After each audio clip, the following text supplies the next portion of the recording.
Wherever there's an episodic series, you can bet two men will talk to you. AJ Talon and Owen Finch give their thoughts on Owen and AJ Talks.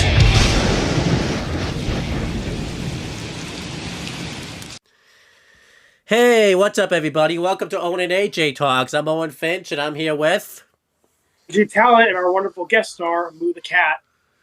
We are here for a kind of unprecedented video because we are almost never caught up on a show. Everything we've done has been ended for a long time, or when we get to it, it's way out, or it's been a while after it released. El Camino. But we are caught up on YellowJackets with this video. It's YellowJackets Season 3, Episode 10, Full Circle. And also, kind of weird, it's going to be our last video of 2025. Yeah. Hopefully, because, it could be the channel update video, depending on how this video goes. So, we have not done a single take before this. This is our first take always. We always get it first try. I didn't just cough up a lawn in one of the takes and gagged in one of them, type of thing. So, but yeah, it's going to be our last YellowJacket episode review for a while, of course, because season 4 is probably going to be a while to come out. Unless they pull a Breaking Bad and we find out they've been filming that shit in secret, and we have to But don't worry, guys. We still got the Did Ben Win or Lose video coming up, so look forward to that. But for now, it's time to focus not on our glorious King Ben, but instead on the finale, YellowJackets, Season 3. But Ben will probably come up at some point, because we always just can't get it through a YellowJackets review without talking about him. Somehow Season 4 will talk about him, and he's not even going to be in that season for the most part, type of thing. But, yeah, so, gonna use my psychic powers to guess. Well, I'll also say, kind of a fitting title, Full Circle. Like I said, we talked about in one of the takes that totally doesn't exist, that it ended up having several different meanings for the YellowJackets. For us, it's, like I said, full circle for us, because we're never caught up on a show unless we finish it.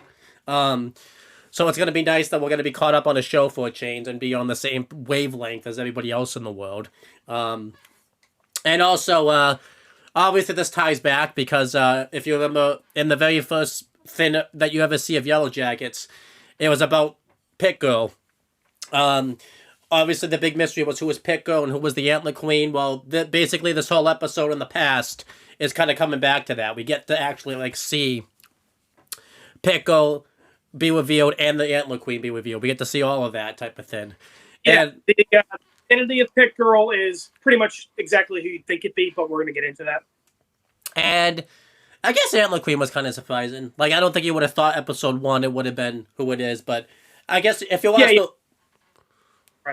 Yeah. But if you watch throughout the season, it's not as big of a surprise, I guess. So, but yeah, so let's go through it. And AJ, it's also full circle because, as for who directed the episode, a big complaint we usually made doing our season 2 reviews was it seemed like when it came to the writers or the showrunners, they never seemed to work on important episodes. They never directed them, they never wrote them, they just gave it to whoever else. And that's been a benefit sometimes. The Ben episode where he died, none of the showrunners or any of that worked on it, but that's the best episode of the whole show type of thing. So, but, certain big episodes you would expect them to work on. They didn't work on the season 2 finale, if you remember. They brought back, one of the directors, directed, the very first, episode, and it was so weird. But this time they learned the lesson. Because the director was Bob Nickerson, and he's one of, the showrunners and the creators of YellowJackets. And this is pretty nice, because we tried to talk about in takes that never happened, it's kind of nice because even though he's probably not directly writing the episode, because he's directing it, he could kind of, get the episode and, everything like that to kind of follow his vision of what, he saw would happen, all along and everything like that, which is pretty cool. The writing was done by Amane Rosa. Obviously, she doesn't have a wiki, or he. I don't know. I don't know if it's a boy or a girl. But yeah, it doesn't have a wiki. Michael Wale did the cinematography. We've talked about him before. Jeffrey Iswell does the editing, like we talked about in takes that totally never happened. We mentioned like he's pretty consistent. I think he's edited like every episode of YellowJackets for the most part, or at least a good portion of them. And we don't usually praise or talk about his editing, but this is probably one of the first times, as we'll talk about throughout the review, where his editing probably fell short a little bit because there were certain things that would have made this episode a little bit more clear and less confusing. Yeah. I remember a big point we had in our RVB and YellowJackets comparison was that YellowJackets is usually better at like cutting scenes, or tonally consistent between past and present. Usually cuts between the storylines at good times. Whereas RVB I think would struggle with that, cutting between the past and present. So normally YellowJackets is good with its editing, but yeah, this episode as we're going to talk about, it's kind of confusing, and there's definitely I think some stuff that shouldn't have been cut. But yeah, we'll get into it. And now, AJ, you get to guess the air date, and obviously because we haven't done any other takes, you should totally get the air date right. Using my psychic powers, April 13th, 2025. My first guess, I am guessing it's completely right. Yeah, totally. Totally guessing that correctly. So, now let's get. Let's hope that's the only one. But now let's get into the actual episode itself. As always, we swap between past and present storylines. So obviously, last episode I did the past, he did the present. So for this episode, I'm talking about the present. This is a heavy past-focused episode, so he's going to be doing a lot of talking. Because for the present, at least, most things kind of wrapped up last episode, or like we had the big climax last episode. And I suppose this episode is kind of just like, wrapping stuff up for the season, Yeah, which we kind of predicted was going to happen last episode. We wouldn't really get a lot of the present, because we didn't really know what the hell they could do with the present other than what they did. So, yeah, I mean, last episode, obviously, like, Van died, Melissa escaped. And yeah, sure enough, this episode is more so dealing with the aftermath of Van's death and kind of wrapping up the whole who killed Lottie plot. Yeah, which we'll get to. But, yeah, since it's been a while since we did YellowJackets, as you remember, last episode ended with Natalie finding out Misty had the transponder this whole time, and basically she tampered with it, which is why they've been out there all this time. Obviously, they kind of ended that with a cliffhanger because, obviously, the implication was that Natalie knew, but obviously we weren't really sure if, like, Misty was just going to bullshit or anything like that out of it, because we kind of speculated that could happen. Yeah, I was going to...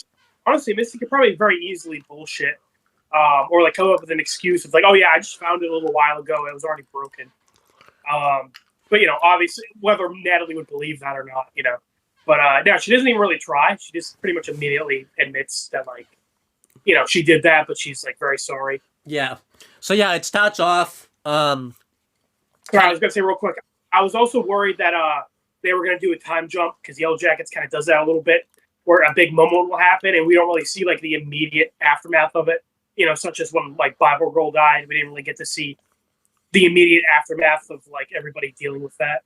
But no, thankfully they didn't cut. We get to see like pretty much right where the last episode left off. I will say this season was very good at that, where like Ben died, we got to see the immediately aftermath of that. And then for the same thing here, we got to see the immediately aftermath of this season or that than previous seasons. I'm very grateful for that. But yeah, so Misty, so obviously Natalie is really upset with Misty that she's had the transponder. So she just starts lashing out at Misty, saying, like, you're the reason that we've been here all this long, this is all your fault. And again, she's just lashing out at her. And this is a perfect time for Natalie to find this out, because I don't think she's Yeah, she's lashing out at Misty, but obviously Natalie has just gone through so much since she's been out in the wilderness with the Ben stuff, and now this Cody dying thing, like the last chance of getting home was like just ruined. So obviously, she's lashing out at Misty even more. I think she would probably last out about the same, but I think it's just up. I think it's multiplied up to 10 since obviously she just obviously lost her last chance of getting home. And again, Misty doesn't really try to hide it. Just says like, yes, I wish I could go back and like fix it, but I can't now. And Natalie just immediately like decks Misty in the face. And again, like I said, she's mad about this, but she's also just mad because Natalie's just really been through the winter this season with the whole Shauna stuff and everything like that. So I think she's also just needed something to lash out on in that moment. I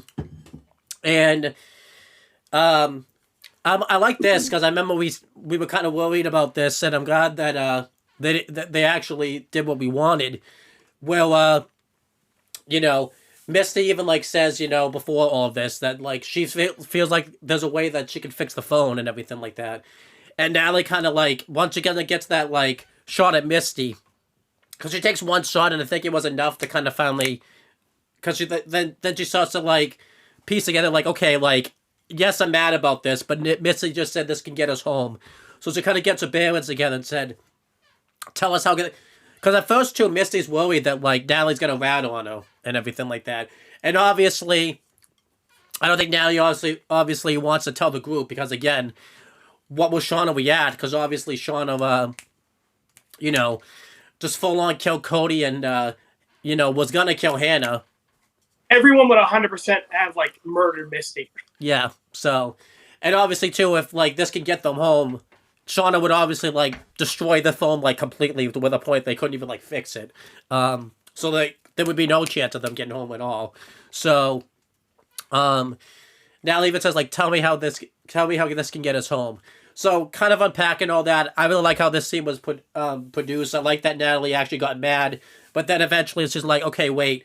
Like, I'm really mad at Misty, very deservedly so, but, like, I see this could be a pathway for us to get home. Like, I'm gonna put all that aside and say like, hey, let's like work together. And I like that, she's still not on Misty's friend or anything like that. Like later on when Shauna's like raiding Natalie's hut, there's a point where Misty like goes up to talk to her, and Natalie's just like, don't fucking talk to me. Like she just still doesn't completely like Misty, but she's like putting that aside to finally get them home, which I really like. I really like how they went about this. Yeah, and the actress did a really good job. I really bought just how like desperate and like just furious she was. Well, like not even furious. She was like a mix of just like panic, sadness, and anger, which she was just like repeating over and over, like "fuck you, fuck you, fuck you, Misty." Yeah, she's just like, so livid. Like you said, it's like a buildup of like everything she's been through the last 3 seasons. And then, but like you said, I like that she kind of like is able. I think it shows why she's a better leader than Shauna. Aside from the fact that Shauna's like literally like Hitler Stalin. Is that like we saw Natalie had her issues as a leader and like couldn't really manage the group well, but she was able to kind of like put her own personal feelings aside to focus on like the objective, of like, okay, yes, I am furious at Misty, but like just beating the shit out of her and like telling everybody what happened isn't gonna like do us any good. What I need to focus on is getting us home. Yeah, which I like. So then, great acting, and also Misty. I really do buy that she feels sorry for what she's done, and when she gets punched by Natalie, when she's just like, "Are you gonna tell everybody?" Like the actress did a good job, like tearing up when she delivered that line. Yeah. So, obviously, I don't really here because she 100% deserved getting fucking decked in the face, but the actors did a great job. I feel like too, I do like that like now someone of like the main cast like found out that Misty did this. We kind of figured I called this out back in season 1 that Natalie knew, because obviously Natalie knew Misty fucked with a call back in season 1. So I'm like, does Natalie know? And obviously Misty told Crystal in season 2, and that really wasn't that big of a fucking deal because Crystal wasn't much of a fucking character. Yeah, and Crystal has like disappeared since then and has been brought up like twice. Once in this episode, actually. Yeah. Which we'll talk about. So I'm glad that like someone in the main cast like knows about it. Again, this would really I'm I would like this a lot more, probably, if we had Natalie still around present day, because then you could really, like... I mean, again, I know, like, we talked about in an episode that, like, technically, some of the Natalie scenes of the present are supposed to be after all that's happened, but it would really help if we had Natalie, like, now type of thing, because then you could really feel the emotion even more type of thing of what the dynamic would be like. Although looking back at season 1, it's amazing Natalie was as willing to cooperate as she was, you know? Yeah, definitely. Tom was kind of telling Misty to fuck off for a lot of it, but she was also like, you know, she wasn't like as against Misty as you think she would be. Yeah, so we'll see if they do something with that in the past. But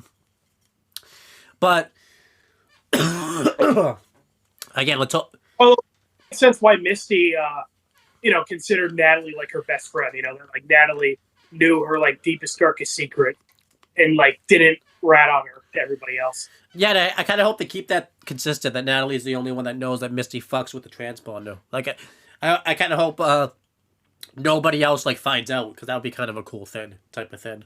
Yeah, like at that secret decades. Yeah.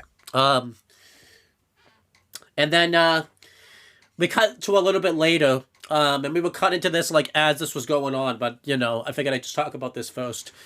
And like we said, I have it in the notes, Shauna becomes Hitler/Stalin, because if you know history, mainly the Stalin part of it, I may not get this 100% right, because it's been a while since I've learned this, but I'm pretty sure, like, Stalin, like, would conduct, like, house searches to, like, weed out people who weren't, like, converted to communism and all that type of stuff.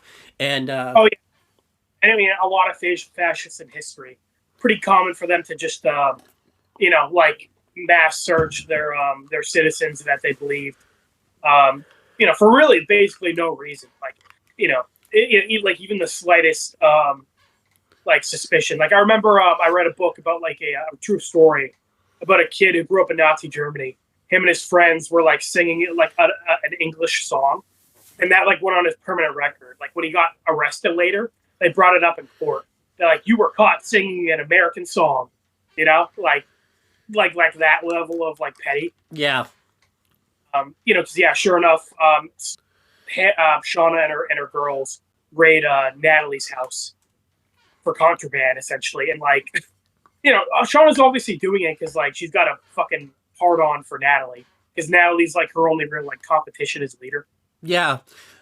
And, you know, Hannah, we get a reveal that now Hannah's kind of like Shauna's right-hand woman for the most part now. Like, you tried to get the Stalin comparison, but you couldn't find the name. But the best, the comparison we use is the RVB comparison, like the counselor was to the director at RVB. And basically, Shauna's Hitler and Hannah's Himmler. And Himmler.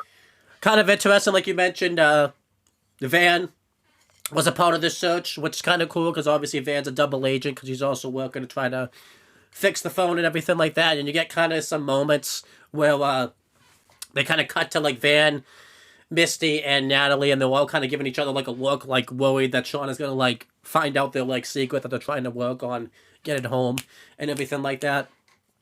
Obviously, this is a bit in the future, because last scene with Natalie and Misty was, like, immediately after the last episode. Now it's been, like, probably, like, a couple weeks, because, you know, Shauna has, like, cemented herself as leader, and obviously she's doing, like, the house raids, and we see outside of their camp that, like, Cody's head's on a spike, and really fucked up is he has a bunch of, like, arrows in his eyes. Yeah, poor guy. So, they just, I'm probably sure, like, using his head for target practice. Also, they didn't say it, but heavily implied that they ate him. Because Hannah later in the episode mentioned that she's, like, eating human flesh now. Yeah. And then, yeah, also, by the way, you brought it up in one of our totally not previous recordings. We were like, what the fuck happened to the crossbow? Because Travis was holding it. You know, now we know what happened. Hannah has it. And it's like, oh, Travis, you're a little bitch. I don't think she had it before, though. I think because she was prisoner before, so obviously I don't know what happened in episode 9. Shauna just kind of, like, took the gun and nobody gave a shit, and then I guess she took the crossbow. Yeah. They really fought her on it, despite literally nobody here liking Shauna, as we're going to talk about later. Yeah. So, doing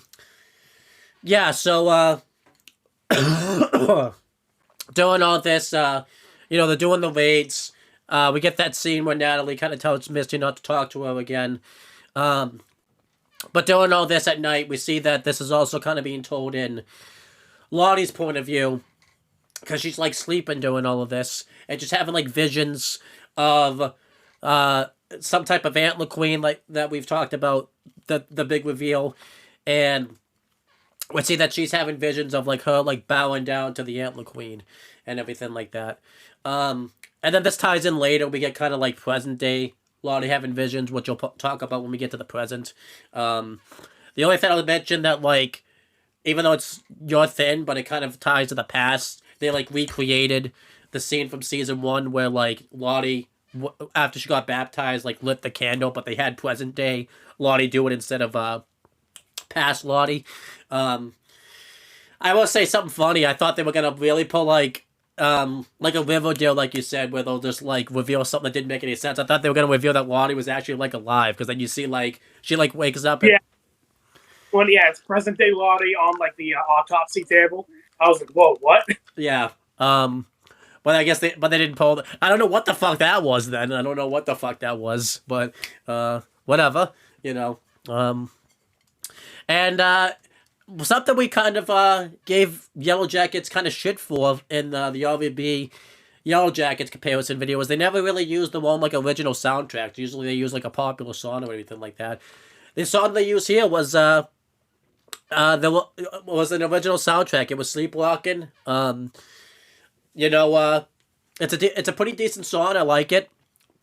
The last time we ended up talking about before the first take, but in one of the takes that totally doesn't exist. Well, I didn't gag right after that. It's really weird they used the song called Sleepwalking, but they didn't use it for like one of the characters in the show that like actually like sleepwalks and everything like that. That was really weird. You would think they would use it for like a character like that, but I guess not. So, Lottie's vision obviously is supposed to tie in that I think we were foreshadowing that we were going to get the reveal of the Antler Queen this episode. So that's pretty interesting. What do you think of Lottie's little vision that she had and everything like that? At least in the past. Obviously we know Lottie's like the one who's like 110% into the whole like, tree god thing. So also she's mentioned that she's like stopped seeing visions. So I wonder if this dream is like considered a vision. Yeah, that's right. Yeah, I mean, again, it's cool. I like it. So then we get some stuff in the present. And then we cut back to the past. We see that it's snow starting to fall down.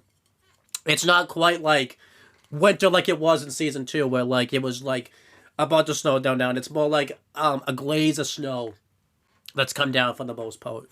But it's still really cold. Van is heating up some water, and Misty comes out. And obviously they're trying to be discreet. Misty wants to know what the progress of how it is fixing the phone. And Van says it's warm. It's turning on, but it's just sounds dead. Like they basically can't get a signal. I assume the snow is probably interfering with that also, because obviously, yes, they can probably fix the antenna, but obviously I think the snow is doubly fucking that up and everything like that. But obviously, like I said, they're trying to be discreet about it. They're trying to make it like sound like they're just talking about the situation with the water and everything like that. So then Misty says, well, maybe we can just try again later. Yeah, I do like it's kind of a little comedic, because Misty's like, how is it? And Van is like, it's warm. And Misty's like, what does that mean? And Van's like, I don't know. It's like beeping and like lighting up a little bit. Yeah. So like, they're not really mechanics. They're kind of just like winging it. Which I think YellowJackets does very good on, where like, like the trial, they couldn't use any of like the technical terms of like a trial or anything like that, because they're all just teenage girls who don't really know much about trials. Probably the only thing they get on like a trial is like a Judge Judy type of show and all that type of stuff. So yeah, yeah. So and it makes sense why it's taken so long to fix this because like. As far as we know, like the phone isn't really that broken. Like like they fell on it, like they broke the antenna and like a couple other little things. But again, they have no fucking clue how any of this shit works. They're kind of just like probably trying to piece it together and like be like, okay, does this work? No. Okay, does this work? No. Yeah, the only one that could probably fix it is Hannah, and obviously from what they know, they think Hannah's fully aligned with Shauna, so they don't want to tell Hannah about the phone or anything like that. Yeah. So then off in the distance, you hear WeCast girl number 1 upset because she's about to get recasted again. So she's her heart's broken. No, that's not why she's upset. All the animals are dead. Her vision came true. Obviously, if you remember, like back in episode 8, she had a vision where all the animals died. Yeah, all of that came true. They all died. All at once. There's more to that later, which we'll get to. And yeah, obviously Recast Girl number 1 is really upset, and and obviously when you watch the episode later on, you get more context behind this. And she's looking at, especially Laura, like how could they let this happen, and everything like that. And Lottie says, well, they want us to spill blood. And obviously Natalie's confused by this, by being like, we've done nothing but spill blood. Like, all the people that got lost along the way, like Harvey, Ben, the scientist, and, Molly mentions, well, they were enemies, not our friends. Which I'm like, that's kind of a stretch. Like, Harvey really wasn't their enemy. Cody really wasn't like their enemy. It was more Shauna that was like their enemy there type of thing. The only one they can really say that was like their enemy was probably Ben, because they thought he burned the cabin down and everything like that. Right. It's also weird because a lot of them didn't even believe that, by the end of the trial. Right, so like no one's really been like their enemy and all that type of stuff. So but something's up here because Mari is the one kind of like pushing this a little bit. Yeah. Because like even has a little look where she's like, looking at Mari like talking. She's like, "What the fuck are you doing?" Yeah. So Lottie mentions like they want us to have another hunt. Obviously, Natalie's not interested in having another hunt. And Shauna obviously gives in. Saying it's actually Mari's the one to bring up the idea. Yeah, and then Shauna says like, if that's what the wilderness wants, then we'll have another hunt. And Natalie's not into having another hunt. Actually, Natalie even says during this whole thing that like maybe the wilderness just wants us to go fucking home type of thing, like because she just wants to go home. Yeah, where Natalie's trying to like, she's like, maybe it just wants us to go home, and it's like kind of like, well, it was worth a shot, like at least throw it out there. I would have thrown it out there too. I can't blame her. And then again, I wouldn't have been around by this point after last episode. So, all right, cool. I'm gonna go hike in the snow and probably freeze to death. It's better than hanging out here. Yeah. So Natalie goes. Well, sure enough, as that where Natalie's like, okay, if you guys want to hunt, be my guest. You guys are all fucking nuts. And then Shauna is like, Natalie, you know what happens if you refuse to hunt. Yep. And Ben didn't hunt last week, so remember Ben like got back after they had already like. Yeah, so that's interesting. Yeah, I guess Ben just wasn't included in that. And also this episode, Travis and Lottie don't hunt. Yeah, that's weird. I guess if you have to participate in the card. Well, then again, but Ben didn't do that last season. Ben would have allowed that last season because he was so good. He would have shut that shit down. So. Oh, nuts. Yeah. And he would have just everybody with his one leg. Honestly, he probably would have won. Somehow he would have won the hunt. Somehow, I think. Yeah. No. Exactly. He would have pulled the card, would have like limped away, and everybody else would have like fallen into like the forest god is like, Ben, I will keep you alone alive. Yes. I mean, the forest god. Well, I love. Like, okay, so as we're gonna find out, like, there's foul play with the animals. I love the idea that the wilderness is like, you fuckers killed Ben. What is wrong with you? I would have loved that if that's why the animals died, because it would have just got upset that they killed Ben. Like, fuck you all, you're all dying. So, like, I would like if the wilderness just tears everything, like the trees start, like, falling down, the huts start, like, I don't know, like...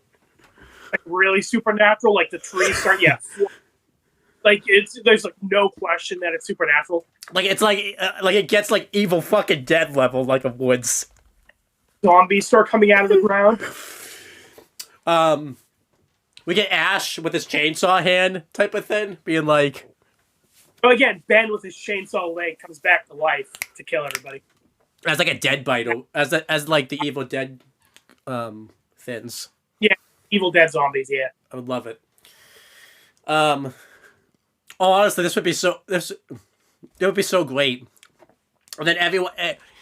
And Ben just starts, and like all the tree gods just start picking everybody one by one. He starts with like, unfortunately, he would have to start with like Natalie because she's the one that like killed him and everything like that type of thing. Yeah, you know, it's like, all right, he gives Natalie a merciful death. Everyone else has to suffer, but he's like, Natalie, I will make it quick. Oh, and you're right. We can't get through a single video without talking about Ben, our I like how the animals had to go first though. Like, why did the animals have to go before like? Everybody else, like why do the animals have to suffer? Yeah, you know what? It's everybody suffers if Ben has to suffer. Maybe the wilderness just wants to like show like its powers to like. Ben was living with the animals for a little while. Maybe they're like really shitty roommates. Like they were like playing their TV too loud and like constantly like leaving their dick in the sink. That was just really shitty roommates to Ben. I mean, some of them are lands. I mean, the lands are up behind too much and like keeping Ben awake and everything like that. Maybe. Playing music at 3 a.m. Come on, Jesus. Maybe that's why Ben at the end just wanted to die. He hated his roommates. Doc, come on. It wasn't the torture, it was the fucking roommates. That's why. And they're not paying their rent on time. Come on. Was Ben paying his rent on time, though? I don't think he even got to... He didn't get... Ben is very responsible. Well, I'm going to guess that, like, when Melissa, like, clipped his leg, that was probably, like, 3 months of rent right there, like, his Achilles. All right, your Achilles 3 months worth of rent. All right, we'll be back for the rest of it. What would be his other... I was about to say his other Achilles, but he didn't have another Achilles. Did they go dig up whatever happened in his old leg? You know, like the fucking leg that Misty cut off? Cut that. They're like, all right. And somehow he feels it. Somehow. Like... Oh, God, why did I feel that? It's like a voodoo doll. We did it, though. Ben got mentioned in a video. Yes. Yes, we did. On a whole tirade about it. Yeah, but yeah. So everybody's kind of agreeing to do a hunt. You can tell something's up about it, because like I said, Mari is like pushing for it, which is like weird because normally she's not like about all that. Shauna obviously wants to do it because she's a fucking nutjob. Yeah. Natalie doesn't, which makes sense for the character. Lottie is all for it, which it makes sense at a first glance because she's all about the tree gods and whatever. But later on, we find out that she kind of knows that there's like foul play, so it's kind of weird that she still agreed to it. Right. But anyhow, privately, Van and Thaisa are together, and shocking, Owen. Are Thaisa and Van are together, Owen? I fucking can't believe you. I know, it's just, Hey, they have to keep the trend going. They've been together on screen. Really weird, though. This is probably this episode was probably the least amount of time they were on screen together. So, yeah, you're right. Even then, they still had a scene with fucking Thaisa and Van's corpse. Yeah. But Thaisa wants Van to rig the draw, like she's done before with the chores. Which kind of confirms that, because that was kind of speculation back in season 2, because Crystal had suspicions. And oh, sorry, just real quick while you're dying over there, I want to bring up the fact this is the first time anybody else has mentioned Crystal outside of Misty. Right. I had a little theory that like maybe Crystal is like Misty's imaginary friend because like nobody else likes her, and everybody was like hallucinating in season 2. So I was thinking like Oh, and like when Misty kept bringing up Crystal, that like Crystal was missing, nobody else was like mentioning Crystal. Yeah. Because like Thais was missing at the time. Oh my God, Crystal's gone. And everybody else was like, Thais, Sean. So I was thinking like, oh, maybe like Crystal was never real. It would make sense since she came out of the fucking ether. But no, Thais mentions her, and it's like, oh, so she was real. And Misty's not like an earshot that we know of or anything like that. So this is. And also because Crystal, like, fucking her corpse vanished, and like nobody has brought that up at all. Like that has not been a thing. In universe, it's been like a year since then. So they just never went to look for her, I guess. So yeah, we have no clue what happened to her body. Crystal didn't even get. I guess was a real person. Crystal didn't even get honored like the other people got honored, like they always say. So yeah. I remember at the banquet, and in episode 1, remember they were like, we honor you, Javi, Jackie, all the people we've lost, and then they mentioned the baby.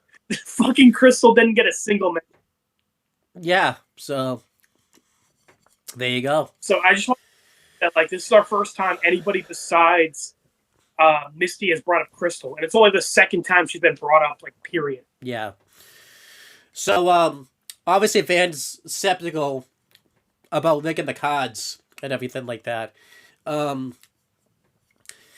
then Thais is kind of forcing her to do it, being like, look, are we really gonna congratulate ourselves that we played fair if if one of us ended up dead tomorrow? This is happening. And this kind of convinces Van to do it. Kind of really weird, because it seemed like Van and Thais, as we'll mention the plan, I'm going to mention the plan later, but obviously there was a plan to this hunt. It seemed like they're in on the plan, and I assume what was supposed to happen was whoever got, the queen, they were going to, not probably kill. They would have just, figured it out later, and then just make sure Shauna died. But it's really weird that, Thais and Van just aren't going to take any chances and, rig the vote. Because them rigging the cards kind of fucks I mean, it doesn't completely fuck everything up, because Shauna kind of does that, but, it fucks up, everything. Because they want to rig it so that way Hannah gets the code. Because, they don't really know Hannah that well. She's not really a part of the team. So they want to rig it so Hannah gets the queen code. Yeah, that was really weird. That Thais and Van made this plan, knowing that there was actually another plan to this. So the way I saw it, because again, they didn't really do a good job explaining it, as we're going to talk about the editing. There's 2 plans going on. The plan to get, like you mentioned, and then Thaisa's and Van's plan to have Hannah pull the queen. As far as we know, these 2 groups don't. Well, and I guess a third plan with Natalie, Misty, and Hannah. Thaisa doesn't know about the plan to kill Shauna. Yeah. Because what happens with Jen later, where Jen lures Thaisa away from Shauna. Right. So I'm guessing that, the, So yeah, they were going to plan on Hannah getting the queen, but that doesn't have anything to do with the others planning to get Shauna. Yeah. So then it's time for the drawing. Van shuffles the codes. Everyone takes turns picking a code, and then it gets to a point where Shauna starts to feel like there's something up. I'm glad that this one wasn't too dramatic this time, because we've seen this process done a few times, so I'm glad that this one was kind of just pretty normal. Because they haven't done this just for this. They did it for who was going to shoot Ben and all that type of stuff. So, I like that Shauna can... That, Van, the way Van is moving the cards is a little weird, because she's eyeing it. Although I do like the idea, it's Gus and Dad, where Walt and Jesse are what, does he have a sixth sense? When he doesn't go into his car with the bomb on it. Right, and again, that's a scene that's really cool, because when you find out that Gus didn't poison Brock, then you find out why he has the sixth sense and everything like that. Yeah, something's up. Yeah, with this, we don't really know how Shauna figures it out, I guess. Again, I guess it's the way Van is shuffling the cards. It feels deliberate, I guess. Yeah. And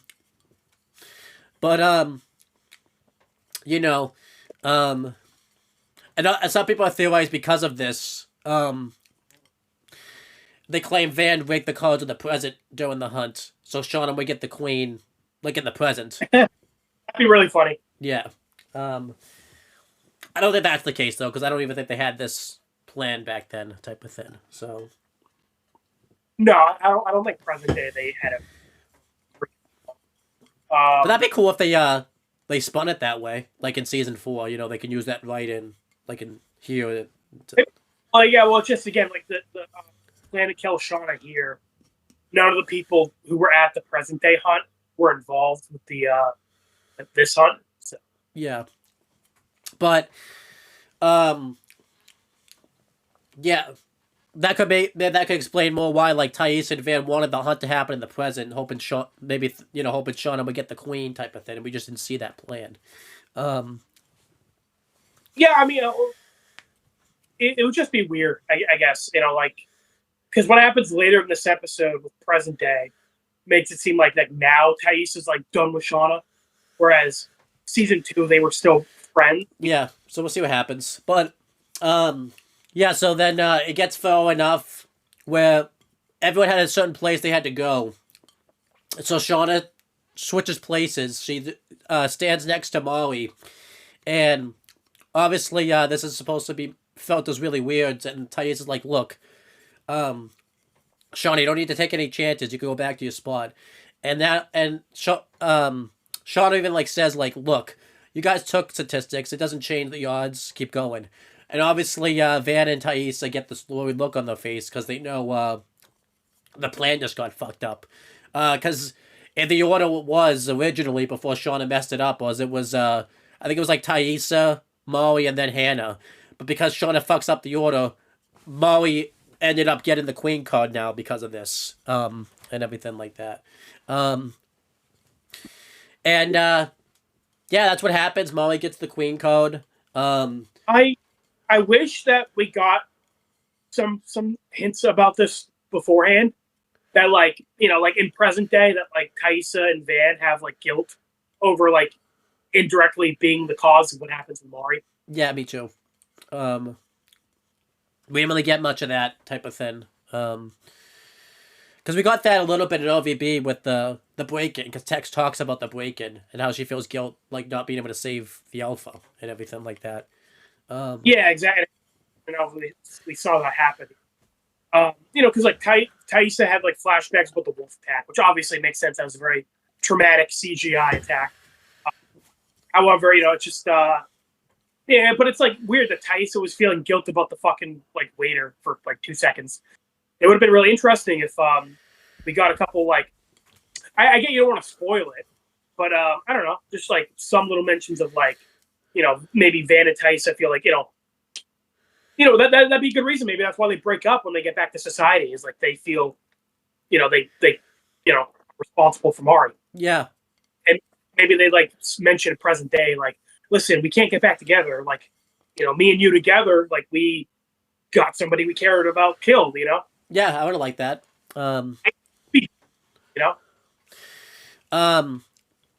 So yeah, Molly gets the queen. And I assume this also fucked up the other plan to kill Shauna, because I think Molly was supposed to be a big part of that, but because she's now getting hunted, they couldn't really go through with, like, that part of the plan, because I think it was supposed to be Molly, but then because Molly got hunted, she can't really, like, kill Shauna. So, like, Molly instantly, like, grabs at Shauna's knife, but Shauna's pretty easily able to tackle her to the ground. And then Molly says, you deserve everything that's coming to you, and runs off. And everyone kind of gets ready to go hunt Molly. I do want to bring up that Sean was like really rubbing it in Mari's face because they established earlier that like her and Mari have like beef. Because like Sean was putting on like the necklace that's like to signify you're like gonna be hunted. Yep. Or like you're like the sacrifice, and like Sean is really rubbing it in her face, like, oh, too bad, Mar. Like, oh my god, it's so sad. Like obviously like enjoying the fact that Mari's like life is in danger. And I do like that because they did set that up where Natalie and Taissa were talking about like their beef, and Natalie's like, oh please, it's like high school drama. It's like, who cares? And Taissa is like, yeah, but like remember what happened with Jackie? Out here, that kind of drama can like get somebody killed. Yeah, and that pretty much is what happens. Shauna, if she wanted to save Hannah, it probably would have ended up with Mari anyway. But like, again, like Shauna stood in the middle to make sure it was Mari. Yeah. So, so then, Mari runs off. Everyone kind of gets ready to go hunt. They have all the weapons and everything like that. Before Shauna can leave, Travis is just being really weird and mumbling and like a bunch of stuff. Where like he says like, "Look, this may not even be my reality. This may be Harvey's reality. This could be Jackie's reality." And he starts getting like really creepy and mentions like all of like the slumber parties that you and Jackie used to have and like the makeout sessions, which was just what the fuck, Travis, are you talking about? And then, okay, so obviously Travis would have.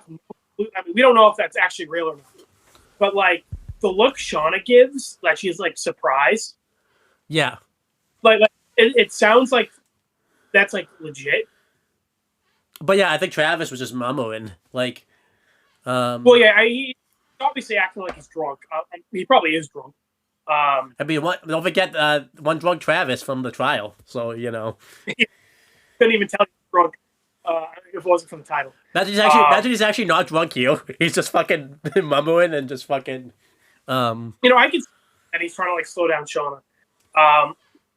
Well, I wanted to bring up here that like Shauna like is like holding a knife to Travis's like throat, and she mentions that like want to be 2 for 2 with your brother, like basically threatening to cut him up like she cut up Javi. Yeah, which is like extra fucked up because remember like Javi and Shauna were kind of friends in season 1, like they kind of got along kind of well. Yeah, for like the little time Javi was there. Yeah, we got to take what we get with Javi. So it's pretty fucked up that Shauna is just like so casual about the fact that like, oh yeah, I cut up Javi and I'll cut up you too. Yeah, when that was somebody they'll kind of like consider a friend. So and I just want to bring up because the whole Jackie and Shauna thing is kind of like, there's a lot to speculate on it because I remember episode 1, I was thinking that maybe Shauna had a crush on Jackie, right? And she slept with Jeff, and then since then it got kind of weird where it was like she wants to be Jackie and that's why she's sleeping with Jeff because she's like living in Jackie's shadow. Yep. But also like now that like her relationship with Melissa is like she's Jackie and Melissa is like the new Shauna. I was thinking like, did Shauna like have a crush on Jackie? And again, like Javi and Travis like mentioning like, oh, you're like make out slumber parties with Jackie makes me think that like, yeah, maybe Shauna like did have like a crush on Jackie. Right. Yeah, that'd be interesting. Yeah, probably like, because I mean, that's the thing with girls. My sister used to do that before she found out she was gay, which, funny in hindsight. Or Jackie probably saw it as like, oh, we're friends, LOL, just messing around. Whereas Shauna was probably like actually like, feeling some type of way about it. Right. And again, it's but like the way Travis says it, when he would have no way of knowing about that, and then like Shauna's look on her face makes me think that like she's like, what the fuck? How does Travis know about that? Yeah. So then eventually Lottie's able to hold back Travis, and that's really all Travis does this episode, which is really fucking weird. But I guess like I don't give a shit. Yeah, he's just on it. They put it. I don't know if did he get like drugged or something? Like he was in a really weird state the whole episode and everything like that. Like just drunk, I guess. Would have been nice to have a scene about that beforehand. Yeah, it would have been cool. He's like having PTSD because Javi died in the last hunt. Yeah, but I guess not. But having drunk, Yeah. And yeah, I won't talk about everything in the hunt in order since it's all kind of out of order. So I'll just kind of I just have it in my notes. Sorry, point has been fine. This editing here gets messy. Like it's very hard to kind of keep track of what's happening. Yeah, so they do that weird thing again that you mentioned where all of a sudden now they're starting to act like really animalistic. They're like howling and everything like that. Again, really weird because they didn't really act this way much like before the hunt or, they're not, like you said, they kind of pick and choose when they act this way. It's really weird times when they do it, and this hunt was a really weird time for them to act like. Yeah. the one kind of implied that like in the past, like they were all like becoming like savage and like feral. Whereas again, like 99% of the time, they're all pretty normal. And then just like occasionally they'll just act like this, and it's like comes off as weird. Yeah, the only one because it was they act like this, like, but like it's more consistent. Whereas now it's just like, yeah, oh, I know, they're just acting like this because that's how they were in the pilot. Yeah. Again, the only one that really would make sense to act this way is like Shauna, because she's like pretty fall off type of thing. Yeah, well, yeah, especially with what's been set up. Like Shauna's really the only one who's like feral. Yeah. So yeah, I guess I'll talk about too. Like, Molly's trying to escape from everybody. She is wearing like because everyone else was wearing like the hunt attire, you know, with the masks that they were wearing and the pelts and everything like that. So Molly has to like take all that stuff off, and she's in like a jumpsuit and like pants and everything like that. And she takes that off and becomes Pico, and she obviously does this to like obviously. And you know, Huh? It's a transformation. You know, like Ben becomes an alien, Danny goes ghosts, Ben enters Aang enters the Avatar state, Mari becomes Pit Girl. Yeah, you know. Which is weird, that's not a transformation you wanted in this fucking show, so you know. I guess Danny and Mari have that in common. They both become a ghost. Yeah. But yeah, Molly like takes off a jumpsuit and hangs it up against the cave to like steer everyone away. She tries to make multiple tracks to steer everybody off.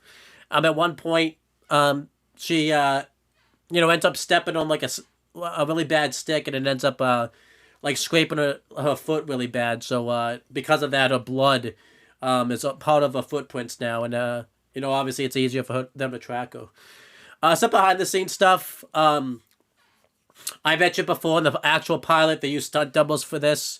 Obviously they did the same thing here for certain scenes with the some of the scenes where they had to run around and everything like that.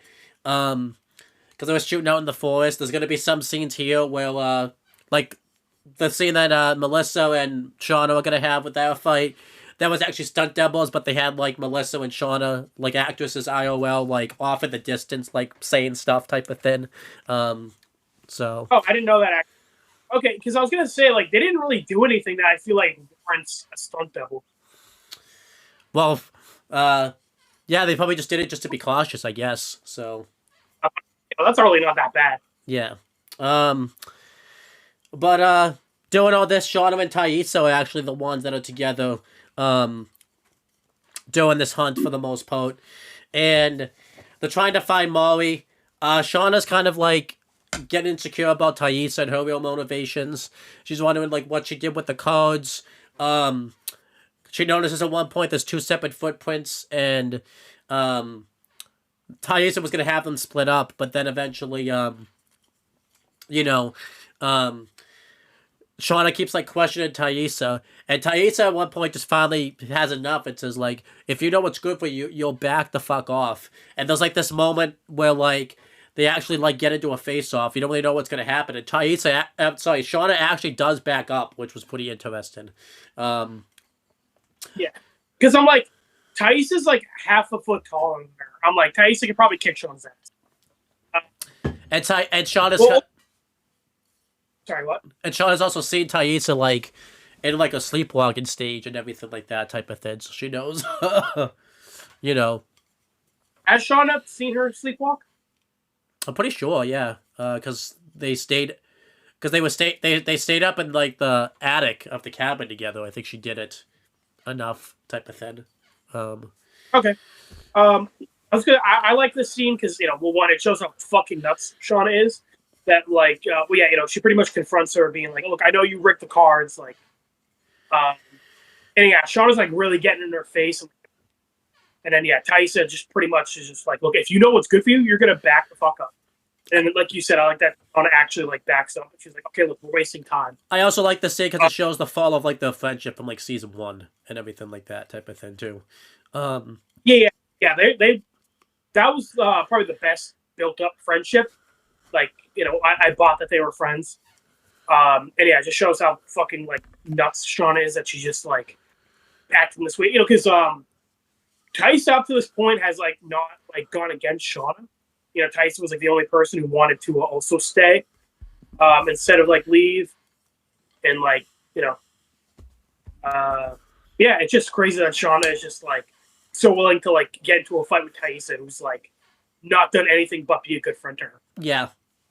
So then, at another point, Jen comes over, and she tells Thaisa that Van's hurt. And obviously we knew this was bullshit because we had seen like Van like running around before this, like doing stuff with the phone and everything like that. So obviously I'm sorry. Go ahead and finish your thought. I just wanted. So Thais is just like, what do you mean Van's hurt? And obviously knowing that she's gonna get all concerned and everything like that. And Shauna immediately knows this is a trap, but obviously, it's more Shauna just being paranoid than it comes off as than her actually knowing that Jen's bullshitting type of thing. So Thais is like, okay, well, why don't you come with us?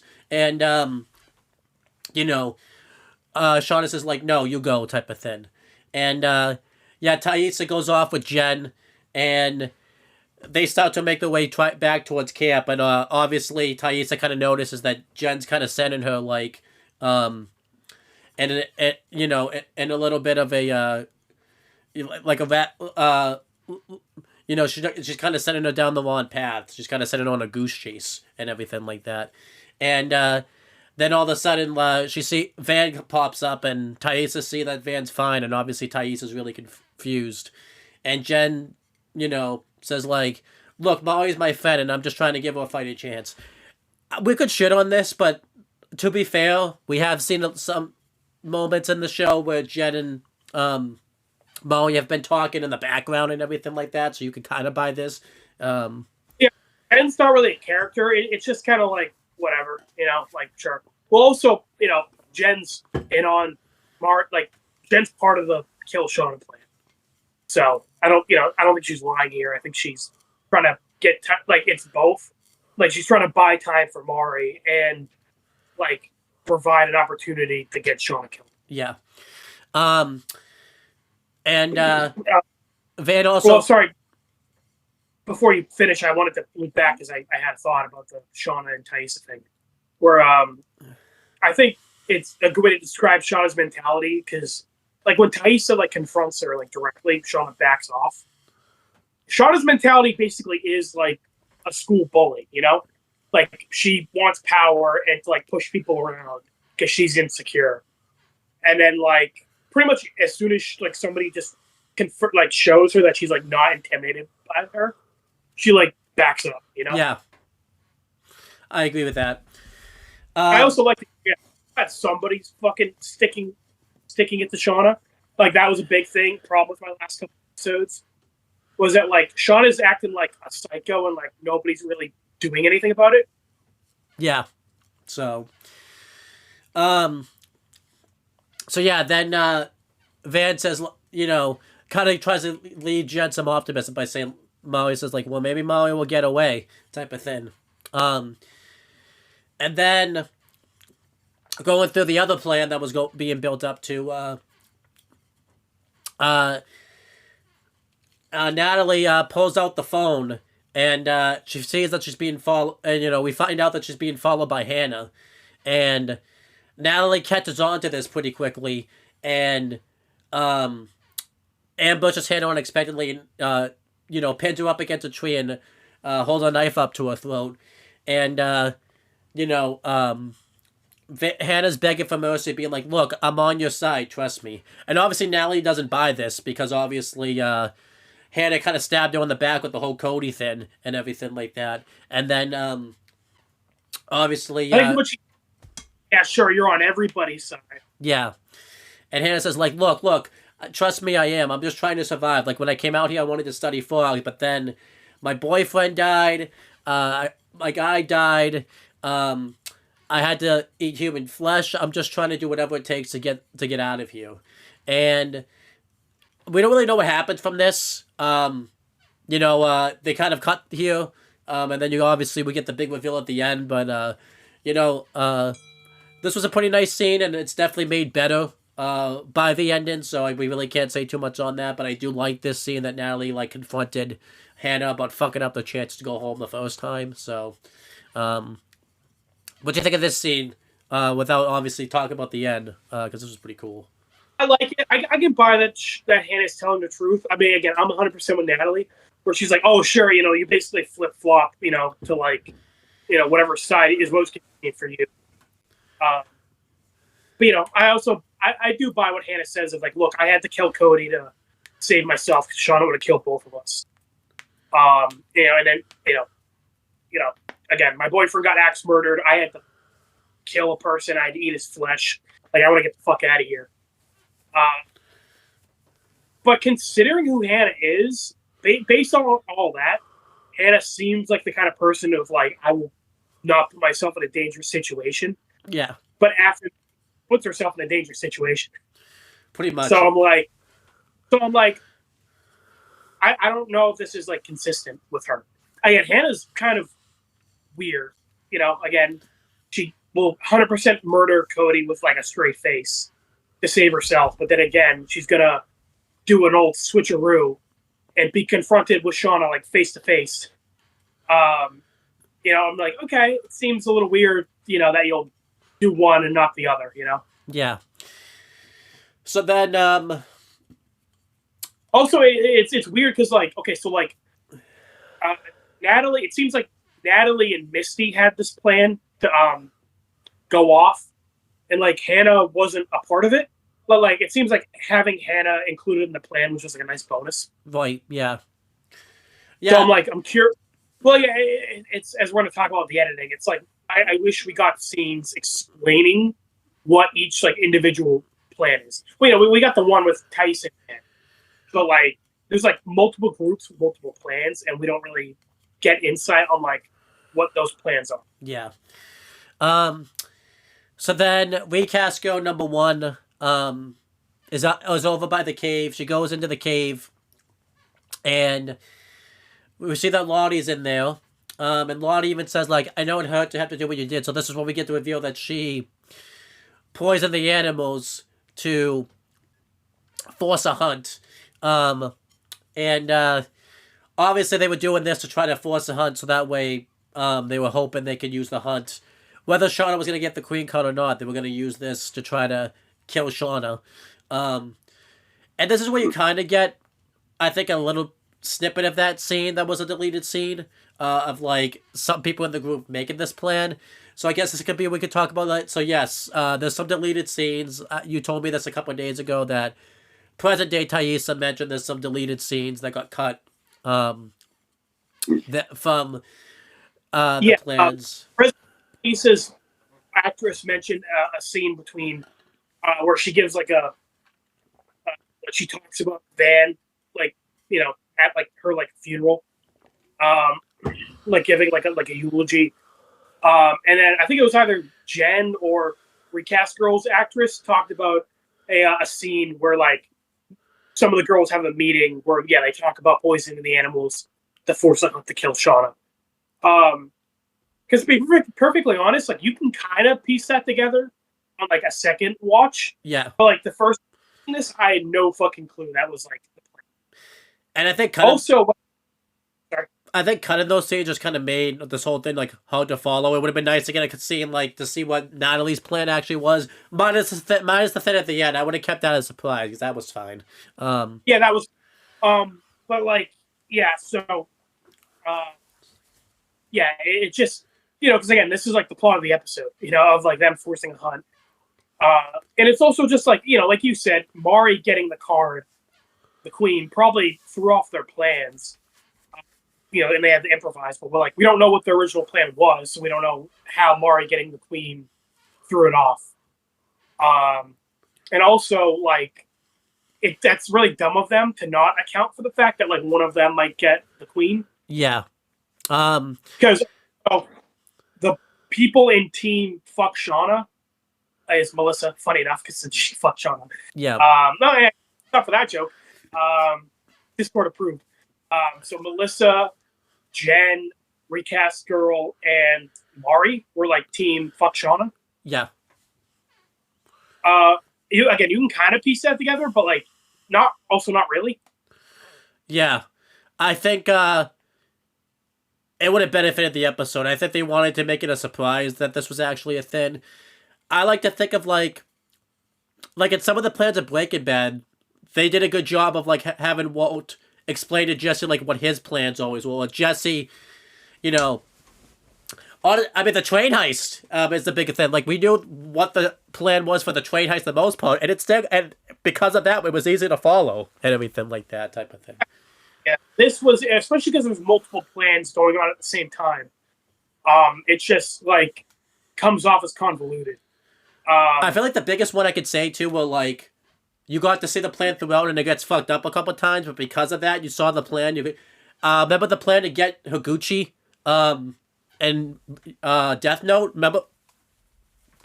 Yeah, that was awesome. I love that because you can kind of see like where it goes wrong, and because you already had a good idea of like what the plan was. Yeah, and a big thing is, like I said, it's really dumb that they didn't account for somebody on their team getting a queen. Because they had no idea Tyson and Van were going to rip the cards. So as far as they knew, it was going to be random who got the queen. Right. So you figure they would account for that. So that was a big thing in Death Note is like, okay, when the plan goes wrong, they still had like that, the helicopter and, Aizawa and them, like they got the cops to like block off the road. That was like cool that they accounted for that. Yeah. I'm trying to think of a Breaking Bad plan that like we got to see. I'm trying to think of a Breaking Bad plan where you got to see the whole plan and then they accounted for stuff. Because usually in Breaking Bad, like the plans go like pretty on the nose, I guess. The plan to kill Gus, I guess, like you knew Walt was going to do something with Hector, but like he didn't know it was a bomb. Yeah. So. But you kind of figured because Walt had the bomb for the car. Yeah. I'm trying to think of like another plan. I'm trying to think of a plan in, Breaking Bad, and then they try to account for things like going on and everything like that type of thing. So, yeah, I can't think of one in Breaking Bad really, because I guess with the train heist, when those like when those civilians like were gonna help move the truck, that was like a wrench in the plan, but they like were still able to like adapt to it pretty quickly. Yeah, that's a good one. So again, I think it's better when we know. We don't have to know the entire plan, but we have. Tell us there is a plan is the thing. Because again, they didn't even tell us there was a plan. Yeah. We just kind of have to piece. And we don't know any of the specifics. We don't know exactly who was involved. I think another good one where they don't tell us the plan, but like Light experimented with the Death Note to see what he could do with the human what he could do with humans to control them, and then like when he has that like bus heist like happen, you kind of get the fact that like Light planned it, but you didn't really know exactly what his plan was. Oh, I mean, big one is the amnesia plan. That was like fucking an 8-episode thing where we have a vague idea that Light has a plan. Like we only kind of get pieces of it. When Rem gives Misa her memories back, she mentions that like, oh yeah, this is going according to Light's plan. That's true, yeah. And then like later, and then when Light gets her memory back, then we get like a clearer picture of like what the plan was. Yeah, so that's a good one.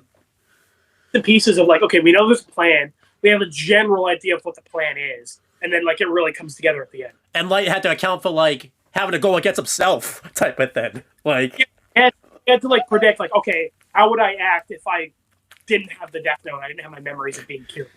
Yeah, so he accounted for the fact that like, okay, this is my favorite watch.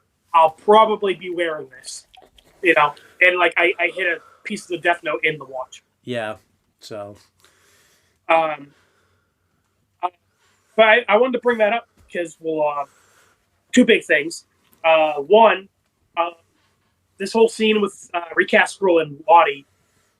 Recast Girl is like picking up a rock, and it seems like she's gonna like bash in Lottie's brains, whatever brain she has left. And we don't know if that's like a part of the plan or if that's just like a little side quest she's doing. Right. You know, if her guys, let's kill Shauna. And recast girl's like, I'm gonna need a 5-minute lunch break. You know, I gotta do something else. I mean, Elijah Wood got about that in this episode. Yeah. 5-minute lunch break for this episode. Not even 5 minutes. It was like, what, 5 seconds, I think. If that, I think it's in the episode like a second, actually. Like, it wasn't even him. They just like photoshopped his face over like a random guy. I would love it, actually. Yeah. It's like because that would make sense because like Lottie and Shauna are like the two people keeping them there. Right. I mean, more so Shauna, but like, you know, I also understand wanting to get rid of Lottie.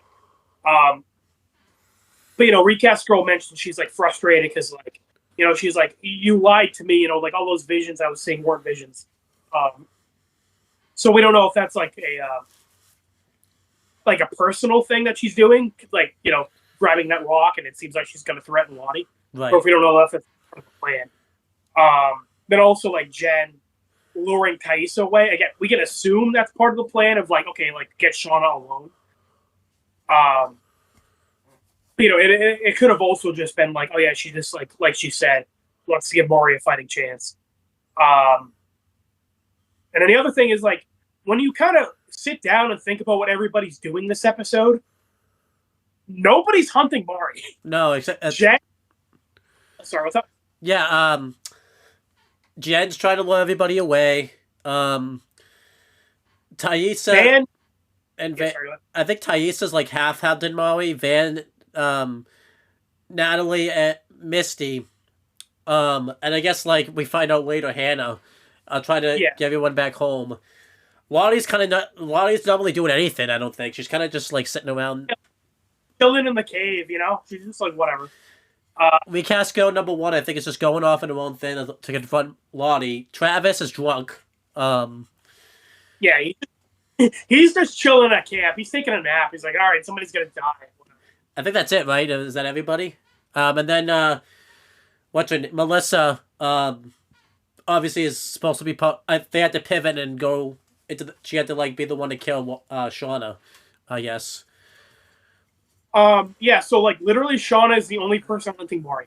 This is kind of disappointing too because you got the vibe from like, you know, because the very first scene of this, the very first like thing of the show, you're supposed to get the vibe that everybody was like, had gotten to the point where they were like hunting each other. They talk about this a lot, and like when it literally, you know, and like as I said, present day, like when everyone is, oh my god, all the horrible things we did out there. I'm like, you know, 99% of you are like kind of fun.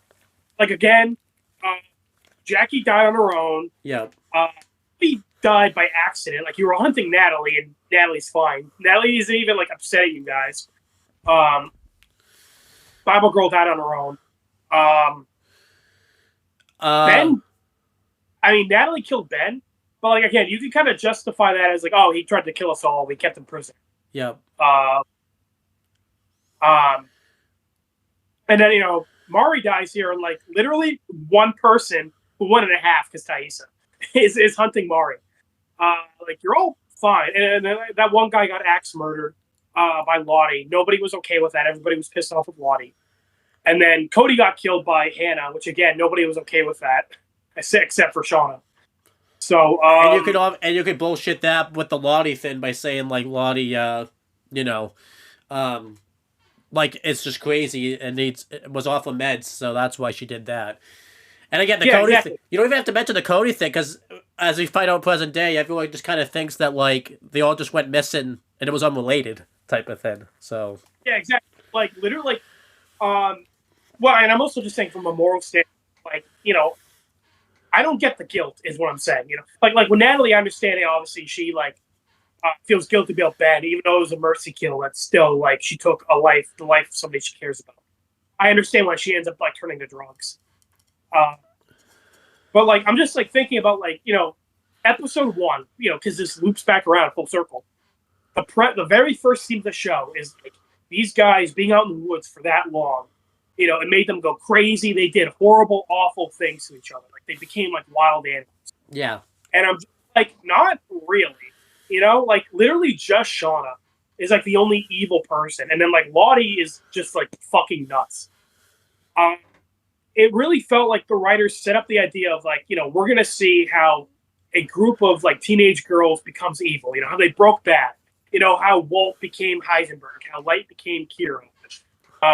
Star Wars, how Anakin became Darth Vader. You really, like these kind of things, when we see them, like we understand and we sympathize, like go through a lot of horrible things. And we're like, you know what? I understand why you became the way you did. Like, I get it. But at the same time, the shows don't justify it. The shows make it clear that they are evil people, Yeah. Like Walt said it in the last episode, like ultimately, like I did it for me. I did it and I liked it. Like you can understand these evil characters, but also like have sympathy for them, but like also understand that like they are bad people. And I think that's kind of where YellowJackets fell short this episode. Is the whole show built up to this? Yeah. Like when these characters have just gone crazy and evil, and how they kind of live with themselves after doing all. And it feels like they kind of pushed out a little bit, They did, yeah. Like it really like commit to that. Because as we'll talk about, Molly being Pickle was set up. That's easy, obviously, to justify too. They can just literally say there was like someone, like a hunter, like set a trap there, type of thing. Like that's easy to judge. The thing is like Mari dying that way was a fucking accident. Yeah. Set that pit up to kill somebody else. It didn't work. Nobody else knew about the pit. Right. Well, it seemed like Lottie did, I guess. So. Yeah. Well, I mean, that makes sense because she walked on it. Like she knew the pit was there. Yeah. It's kind of funny. Everybody else like walks up to the pit. Everybody else is like, "Oh, cool, Lottie's dead." Nobody else is like, "Why the fuck is there a pit here?" But yeah, I definitely think the show fell short of that. Where like, it seemed like it's only Shauna that went animalistic. No one else really like went animalistic. And this full circle thing was supposed to, I think, be like a full circle moment of all of them being animalistic. And again, like you said, it's just Shauna for the most part. And like the fine with Shauna being like the most evil one and kind of goading everybody else into doing evil acts, but like it's like 100% Shauna, 0% everybody else. It should have been like 100% Shauna, 75% everybody else, Or like 75% everyone else, and then like maybe Natalie's the only one that's like seeing the light. Right. Because the thing is, like, if you watch our previous videos, I was all for evil Shauna. Like, this makes sense for her character. Yeah. Secretive in the present. Like, it's interesting because season 1 Shauna was so boring. I'm like, I'm all for this. I think this is very interesting. I want to see where this goes. And like, again, I like evil Shauna, but my two problems are nobody else is really matching her evil, and like nobody else is calling her out on it. Yeah. Like if everybody else was like almost as bad as Shauna, it would make sense why nobody else is like really calling her out on her bullshit. But like everybody else is acting completely fucking normal, and Shauna's the only psycho. So it's like weird that everybody else is just like chill with the fact that Shauna's a fucking nutjob. Yeah, it's really and again, it makes it weird in the present because then they're all cool with her in like they all like seem fine with her in the present until this season when we get the reveal of all this shit type of thing. So yeah, so I try to go on this big rant, especially because this is your section to talk about. But this has been like a big thing the show built up to, and this is kind of the point to talk about it because they don't really explain the plan, and like the plan would kind of like explain a lot of this stuff. Yeah. Yeah, and this was a big moment of the show because this is a moment that everybody waited for, and I feel like it kind of fell short a little bit. Considering the fact that when we get to, since Molly ends up being Pickle, that's even we'll talk about when we actually get to it. Also, kind of obvious who Pickle was by like process of elimination, Yeah, yeah. Also, too, I think. They definitely pushed out, I think, a little bit. But yeah, continuing. Then it ends off. We're back to Molly now. And like I said, we have that fight with Recast Go #1 and like Lottie. And again, I will just say this now. We don't see Recast Go #1 like the rest of the episode, so I'm not sure what the hell. Goes back to camp. We don't see Recast Girl. So it makes me think, like, did Lottie kill her? Because when she meets up with Mari later, she mentions that, like, it's not too late to, like, change it. Yeah. which, Lottie was all for like somebody dying. So it makes me think maybe she killed Recast Girl and is like, hey, look, we already killed somebody. Like, Right. but also, what Lottie's, because as you mentioned, Lottie knew they poisoned the animals to force a hunt. So, like, why was Lottie all for a hunt? Right. She didn't even like the hunt the first time around at all, type of thing. Yeah. Oh, yeah, I forgot about that. I forgot she wasn't happy with the fact that they hunted each other. Yeah, so...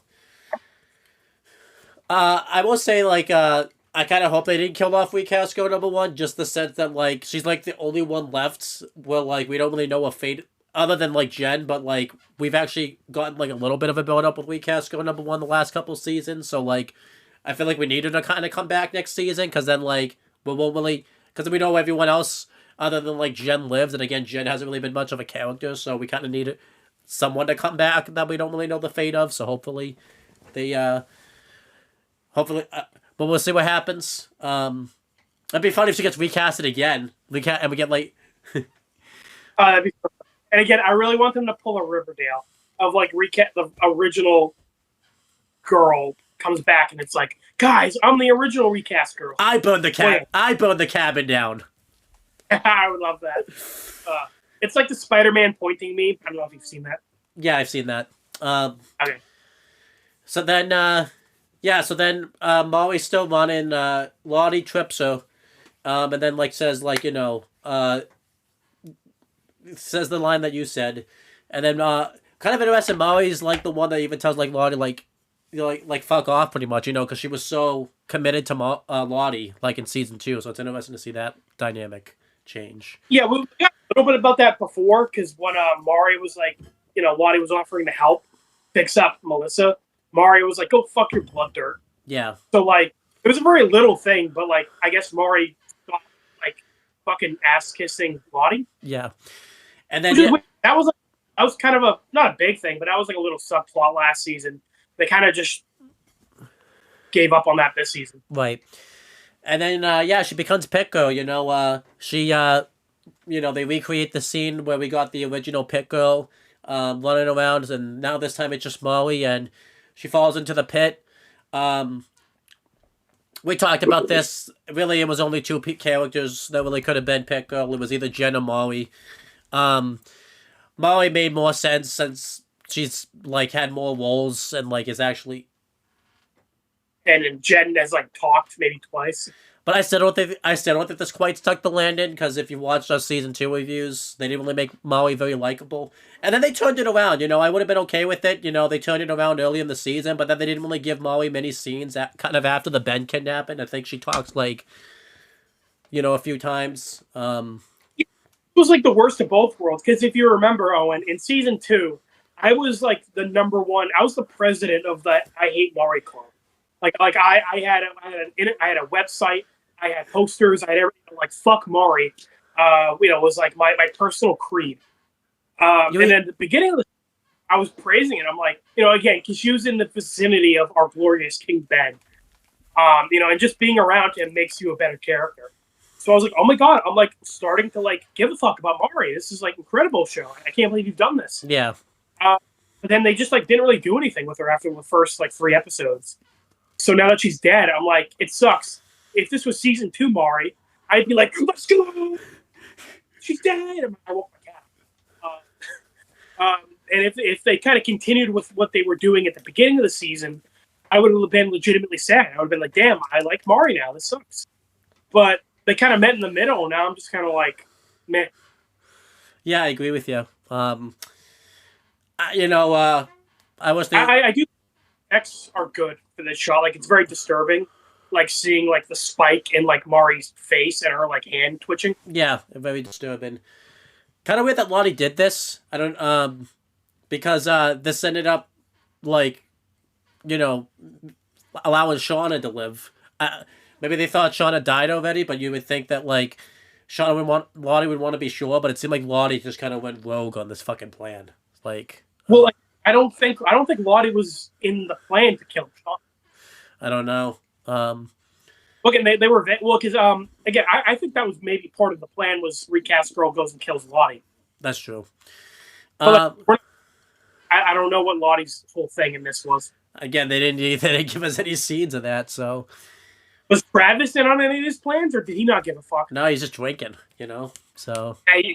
He's chill. I think he's fine. I think as long as he can drink, I think he's fine with whatever fucking plan. He's like, all right, he gets the queen, he's like, it'd be funny if he got the queen and he was just too fucking drunk to run, and he like, guys, I got a pretty lady on the card. And they just stab him to death, like, repeatedly. He doesn't even feel it, He's like, oh, what is that? Oh, that's crazy. Yeah, he's just that drugged out or everything like that. Legit doesn't even feel it. I would love that. It'd be funny if they did it like, if they like did it through like his head. He's like, and he like pulls it out of his head or whatever. Like, yeah, he's like, hey, bro, I feel I pinch in my back. Do I got something in it? It's like a full knife. Natalie's like, no, man, you're good. You're good. You're awesome. But yeah, and then we see that we get the reveal that Van was the one like looking over to Pit Girl. I don't really think that was a fucking thing in the season 1. That clearly wasn't fucking planned out, since like Van wasn't even supposed to make it out of season 1. So don't even tell me that. I don't remember that, but also like, wait, was she not supposed to make it out of season 1? Yeah, remember she's a breakout character. She's supposed to die during like the plane crash or like the wolf attack, so she wasn't even supposed to like make it out of season 1. Yeah, I didn't know that. Yeah. Yeah, but it's been a while. Okay, cool. Well, it doesn't really matter anyway, because Mari and Van have talked. None, I don't think. I don't think they even talked. I don't think so. Maybe that like one time where like I think Molly mentioned like her cousin went to the prom with somebody, and like maybe I don't know if she said that to like Van or she said that to like somebody else. I don't know. But if that's the only fucking conversation I can think of, then that's pretty fucking pathetic. Well, but I mean, we got when we talk about our favorite relationships in the things we reviewed, we got Walt and Jesse. Yeah.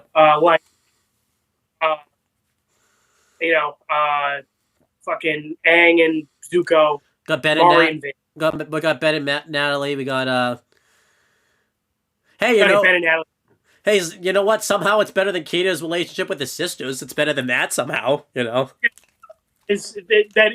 Fucking really, really high bar. That bar isn't pit, Owen. That bar is below the pit. It's below the fin that's below the pit, actually. So, yeah, we got the caves below that, and it's like the bar's even lower than that. Yeah. The bar is like sinking to the center of the earth. Yeah. So then, we get like this feeling that everybody's upset.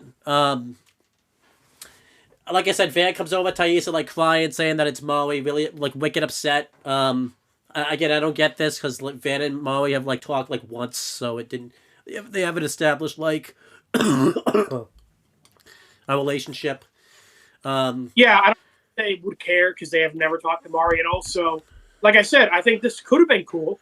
And like this is a something that like breaks them up in the future, or something they both have guilt towards. Is that like they indirectly got Mari killed, but doesn't seem like they give a fuck.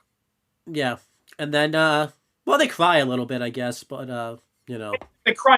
I'm saying like present day, they don't give a fuck. Again, Taissa, the only thing she cared about present day was fucking Van. So right. Yeah, so it's like they cry, and I'm just like, I know nothing. Well, they didn't do any setup for it. I know nothing comes of it. Yeah, and then Shauna doesn't show any mercy at all, which kind of shows how far Shauna's fallen. Because at least when Harvey died by like accident and stuff, she like felt bad about it, and like felt bad when she had to like cut him up and like couldn't even look at it or anything like that. And then that is the one thing I've liked, is that how evil Shauna is. Again, my issue is with how everybody reacts to evil Shauna. But like Shauna herself is fine. Yeah, I like that how far she's fallen. And something that's kind of cool is like she sees like Van and Taissa like crying about this, and Shauna's like, okay, let's enough of that. Like, we have a feast to prepare. And like Van was gonna like go like attack Shauna. Taissa holds her back for some fucking reason. Like, why would you hold her back? Let her beat the shit out of her. Like, you can get out of there. That is fucking. At least somebody was about to do it. Wait, did you talk about Melissa? Oh, yeah, that's right. I forgot about that. Yeah, Melissa almost killed Shauna. She like attacks Shauna from out of nowhere, like with a stick, and like chokes her with it. I don't think it was a stick. I think it was like a staff or something that was like shaped like a stick. And we didn't really know it was Melissa at first, but then when Shauna takes the mask off, it's revealed to me like Melissa. And Melissa, tries to do it, but like I guess she can't put herself to do it. She doesn't really want to be like that type of person. They've kept that pretty consistent because she didn't really want to do the thing with cutting Ben's Achilles, but then Shauna kind of forced her to do it. And then she like stops herself, and then Shauna says like, "I always knew you would end up being born." So this was kind of whatever. I didn't really care about this. Well, one, I do like that the detail that like the bell rings to signify that like Mara's dead. Yeah. And then Shauna over and Melissa says, "Not for me, it isn't." And then again, I like that when Shauna gets free, the first thing she does is just like mock Melissa. Yeah. And also, I think this retroactively makes a little bit more sense to why Backwards Cap Girl killed Van. Is that like she, it was kind of like the Mike thing, no half measures. Right. Like she took a half of killing Shauna, and that came back to bite her. Whereas, I guess with Van, she decided, no half measures. Do you think I would like to think. Do you think she watched that episode of Breaking Bad like after like what she went through in the wilderness, and then she got back from the wild? She watched Breaking Bad, and she's like, "Damn, it's good." Which is like, man, I should. That was the symbolism, because obviously like Melissa was on top of Shauna here, much like Van was on top of her last episode. Yeah, yeah. This was pretty decent, I guess. And then, they recreate... Again, like, their plan to kill Shauna was fucking stupid. Well, we don't even know what their full plan was, but, like, from what little we can tell is, like... They didn't plan this out. Jen away, and then probably would have been Mari, but because Mari got picked, it was Melissa. Right. Like, goes choke to death, I guess. Yeah. Not a great plan. No. And then Recast Girl goes to kill Lottie, if that is part of the plan, or if that's just like a... If they had this plan, why did only the fucking, like, secondary, like, background characters have this fucking plan? Like, why wasn't any of the main... You knew this plan was fucked when it's only, like, the fucking background characters who were making this plan. Like, it wasn't, like, Taizo and Van out of this. Yeah, no, like, oh, no, you don't have a single main character in this group making your plan. It ain't gonna work. Yeah. Shauna's is too strong. It's like that... No, that's... here. It's not because Melissa fucking decided not to kill her. It was because the plot armor is too thick. She couldn't break through. Right. Also, it makes me wonder, like, okay, so like, because like I said, half the people are trying to kill Shauna. The other half are trying to escape and get help. It just makes me wonder, like, why didn't all you guys just fucking, like I said in the 3 videos I sent you, when Shauna's fucking sleeping, go fucking beat her ass. Yeah, like those videos you've been sending me, yeah. It's funny how passionate I've been about this. Like I like this is like the most passionate I've been. I'm just fucking beat the shit out of Shauna. Yeah, because that's the thing. Like, Gus, anytime he wanted, could have had Walt die, but like, obviously they were able to explain that pretty well because Gus needed Walt at the time to cook this meth for him. So like once he got Jesse to know how to cook his meth, he was pretty much able to get rid of Walt anytime he wanted, type of thing.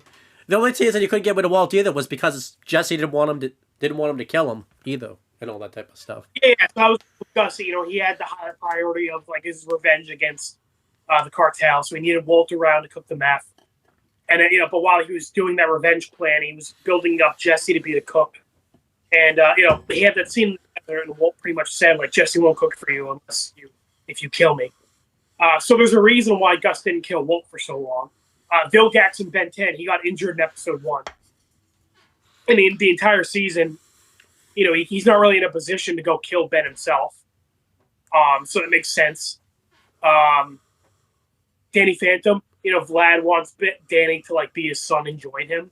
So it makes sense why Vlad never just goes to like kill Danny, even though he could do it whenever he wants. Yeah. When he has like attacking him for him.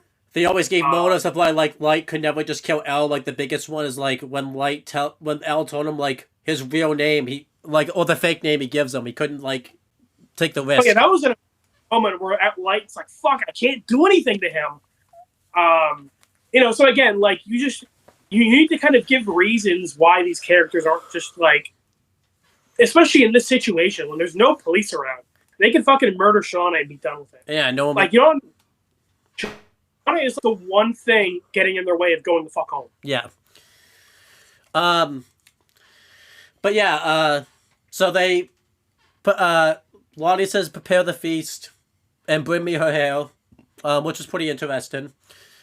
And they kind of do like some editing where they went back to like the pilot and then kind of cut it in to show all the characters. Like that. Yeah. And this was kind of a reveal because a lot of people speculated, Liz, like the scene where like they tie up Molly upside down. They always thought that was a separate scene, so that was kind of a reveal to some people. I always thought it was the same scene, but that was I where you get the close up of like Mari getting like dragged in the dirt with like her blood behind her. Yeah, and then they hung her up naked, which obviously they did that to like bleed her out, but that is like obviously like a humiliating thing, like just like bringing her up naked for everybody to see, like and like eat her, like that is like a humiliation thing. Yeah. So those are ways. Who's not humiliated though? She's fucking dead. Well, yeah, I know, but like, if you got killed, would you want to be strung up naked? I mean, no, but like I'm dead. Like, do whatever the fuck you want, So yeah. I guess, but still, it's kind of the whole dying with dignity thing. But she's already dead. So,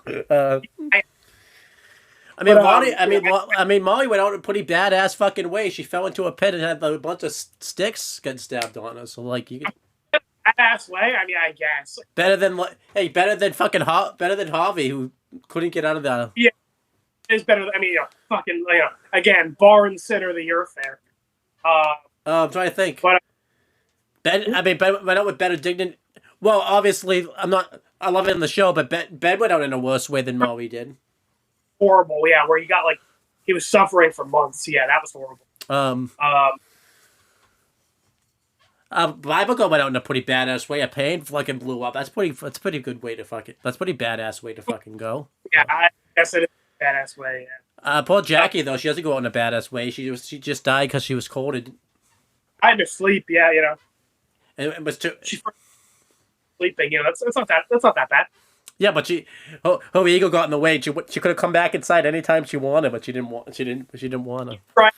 It is kind of like she's in heaven looking at the kill cam, being like, "Oh, that's how he died." It's embarrassing. I'm pretty sure that's a Family Guy joke. Oh yeah, the Brian Griffin joke when they all mentioned like the badass ways and die. And Brian just said like I got into some chocolate and fucking died. I remember that. That was cool. I like to think all the YellowJackets characters right now that are dead are in a circle. Actually, Van probably has the least badass way to die. Probably. Yeah, that was kind of lame. Yeah. Van or Natalie, I think. Also, Natalie's was pretty lame. Oh, Kevin's is the worst. Yeah. Just mid-conversation with Jeff, and he just like... Yeah, it's... And then they corpse for fucking no reason. Adam's got a pretty badass death. Yeah, Adam? Yeah, It's pretty good. How does he live being everywhere? Hey, he might still be alive. That might not have been... He might not have actually died. That could have been like, He's just like bumping around, he's like hot. He's just the head. I mean, he's always around the corner, Yeah. Well, like it's like Lopez in Red versus Blue, where it's like just his head. Yeah. Ben would be the comparison there, honestly, because he got the Ben and. Oh yeah, I was gonna say Ben and Cody. Yeah, Ben and Cody are still alive. Their heads are just hopping around. Yeah. But anyhow, continuing. They get they prepare Molly for the feast. Shauna has. Yeah, this episode are really good. Was my point that despite the story problems, like the story, the visuals, and like the camera work are amazing. Yeah, I agree. And then Shauna has Natalie prepare the feast. Natalie. I did air quotes. I don't know if you saw that, but yeah. And this is where we get the reveal that Shauna's the Antler Queen. She's wearing the same cloak that the Antler Queen was wearing in the beginning with the hair and everything like that. This obviously ties in better once you talk about the present, because present day Shauna does voiceover work for this, so that's pretty cool. And I think that's a pretty solid reveal. I wouldn't have predicted that back in season 1, and I think that makes sense for Shauna to become the Antler Queen. And I like that Shauna, no one chose, because usually they've chosen the Antler Queen, but it seemed like they don't really chose Shauna to be the Antler Queen. Shauna kind of took it by force. Yeah. We'll get that. That's like I said, they fumbled with like everybody making everybody else like animalistic, but like this is a better version of that, where we get to see that progression of Shauna becoming more and more unhinged. Yeah. Where like if you go back to like season 1, episode 1, this is a surprise. But like if you've been following the show up to this point, this does feel like natural for Shauna to be the Antler Queen. Well, what doesn't feel natural is everybody else being just cool or being a psycho. But, like, again, Shauna herself being the Antler Queen for her journey, ignoring everybody else, it makes sense. Yeah, I like this. But, like, rising, going back to season 1, you wouldn't predict that. Yeah. But I do like... I mean, like, I like that every Antler Queen's been different. Like, Lottie's been kind of the supernatural one. Natalie's been, like, the rational one. And Shauna's going to be, like, the Stalin. I was going to say the Stalin, but yeah, the Hitler. Sure, if you want to go there. So. Mussolini, I don't know about. So then and this tied in pretty nicely, because like you got to see like Shauna's rise here, and then as you're talking about the present, you were seeing like Shauna's fall, and you think that that's how the show's gonna end, but that's not how the show ends. After everyone's kind of done eating Maui, the reactions were pretty good. This kind of makes sense why they have to do this in the sense, just because of the fact that now they don't have anything to eat since they poisoned all the animals, so they kind of dug their own grave by having to commit to cannibalism at this point. Well, like I said, Jackie, where she's like being like, "Oh, that's how he died." You gotta be thinking Mari's probably thinking the same way. Where she comes up, she's like part of the plan to kill all the animals and force a hunt. Then she dies in the hunt. She's like, "All right, that's a little embarrassing. You know what? That's my bad." Yeah. And then meanwhile, you just see present day Van like, "Yeah, I didn't rig the cards or anything. Totally didn't do that." Yeah. And then also, I do like that kind of ties into what Mari said. Well, what happens to Shauna present day, and also what Mari thought was going to happen in the past, where she says, like, you deserve everything that's going to happen to you. Yeah, definitely. Mari's perspective thinks that Shauna's going to be the one who dies. Not the case. But, like, it also ties in well because, what happens at the end of this episode means that, like, they're going to go back home soon. And we know from, like, the next 25 years, Shauna's going to be pretty miserable and then end up, like, losing what little she does have. Yeah. So then, it was nighttime when they did this. It cuts to the next morning. Really good, like, fade-in shot. And then Shauna confronts Natalie, saying that I expect that you did some type of foul play there, and I have my suspicions. And I like that she's just accusing Natalie, but she's not really specific of what she's accusing Natalie of, and she just assumes Natalie did something. And Natalie's kind of like being submissive, not really saying anything, just kind of bowing her head, and Shauna's like, "Is that your idea of confession?" And what I would have said earlier was I was going to say it just kind of shows how Natalie's character's falling, because now she won't even like really rebel or say anything. But that's not the case. Shauna takes off her mask, and it's Batman. Not and then Batman just like beats the fuck out of Shauna. Yeah, but no, it's not Batman. It's Hannah. Actually, it would have been awesome if it was Adam. That would have been awesome. I would love it. Again, it's Adam, like, as he is present day, like, same age. And Shauna's just like, "Who the fuck are you?" Like, because, they wouldn't have met yet, so. And she grabs him, and he's like, "Oh my god, I can't believe this happened twice." And he just knows it's gonna come years later, so he just reincarnates and like. You're like, oh, that really hurts. I hope that doesn't happen again. But anyhow, so it's Hannah, and obviously Shauna's really surprised by this, and she's like yelling at everyone, being like, "Wait, where the fuck is Where the fuck's Natalie?" And then Misty takes her mask off, and that's obviously translated to when Misty's actress was there originally, because she's the only one that was actually there when this whole scene was filmed originally. She puts her glasses on and smiles, and this was actually what she was actually like smiling at. You were supposed to think she was smiling at the cannibalism stuff, but this was actually what she was smiling at, that they were able to play it. I have mixed feelings on that. I mean, it is a nice twist how you think she's smiling at like all the evil shit, you know, like the cannibalism, and then twisting it that she's happy that they're able to like, you know, pull off their plan to get out of there. But at the same time, like I said, it ties into the whole, like, I don't like that they kind of pushed out and making everybody, like, kind of fucking strange. Also, it just doesn't really, I don't think the scene exactly, like, mixes in with the one they filmed in real, like, originally, because the huts weren't there before, I don't think, since that was more of a season 3 thing. Yeah. So. Yeah. Yeah. Mixed feelings on that. I kind of wish, but, whatever. But I do like this at the end where, you know, Natalie's climbing the mountain, and she goes off on her own, and, you know, tries to get the phone to work, just trying to, you know, she's panicking, trying to just call anybody she can, and then says, like, can anyone hear me?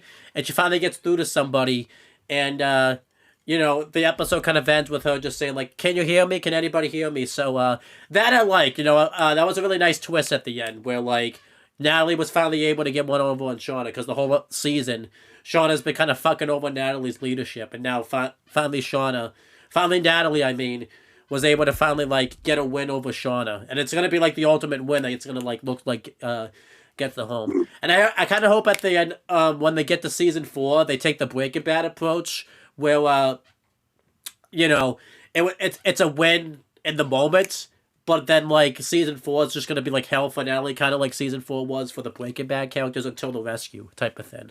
Yeah, I was going to... We have a couple... Like, we know Hannah dies, or, you know she dies. Jen is supposed to die. Hopefully. What happened to Recast Girl could go up after that cave scene. But, like, if she's alive, she's never seen present day, so she should probably be dead. You know, so, like, I imagine, like, it's going to be kind of like a bloodbath before they get rescued. Yeah. And also, like, it's probably going to take a little while because, you know, as you said, somebody picks up at the very end, like, yes, we can hear you. But, like, they have no clue where they are. Right. So I think what they'll probably do is, like, they'll have a general idea of, like, where the phone signal is coming from. But, like, it's probably going to take a while for any, like, search team to actually find them. Yeah. So they probably still have to, like, deal with Shauna for, like, a couple weeks, you know? Maybe even, like, a couple more months. And I don't mind that not being planned out, because I feel like they were kind of, you know, they just wanted to get contact with someone, have, like, some hope they could go home, and maybe they'll figure it out. I mean, I'm just saying that, like, I imagine that, like, that's going to be the thing for next season. Is that, like, you know, I don't think it's going to be episode 1, like, oh, rescue came. Like, I imagine it's going to take a while to get rescued. Yeah.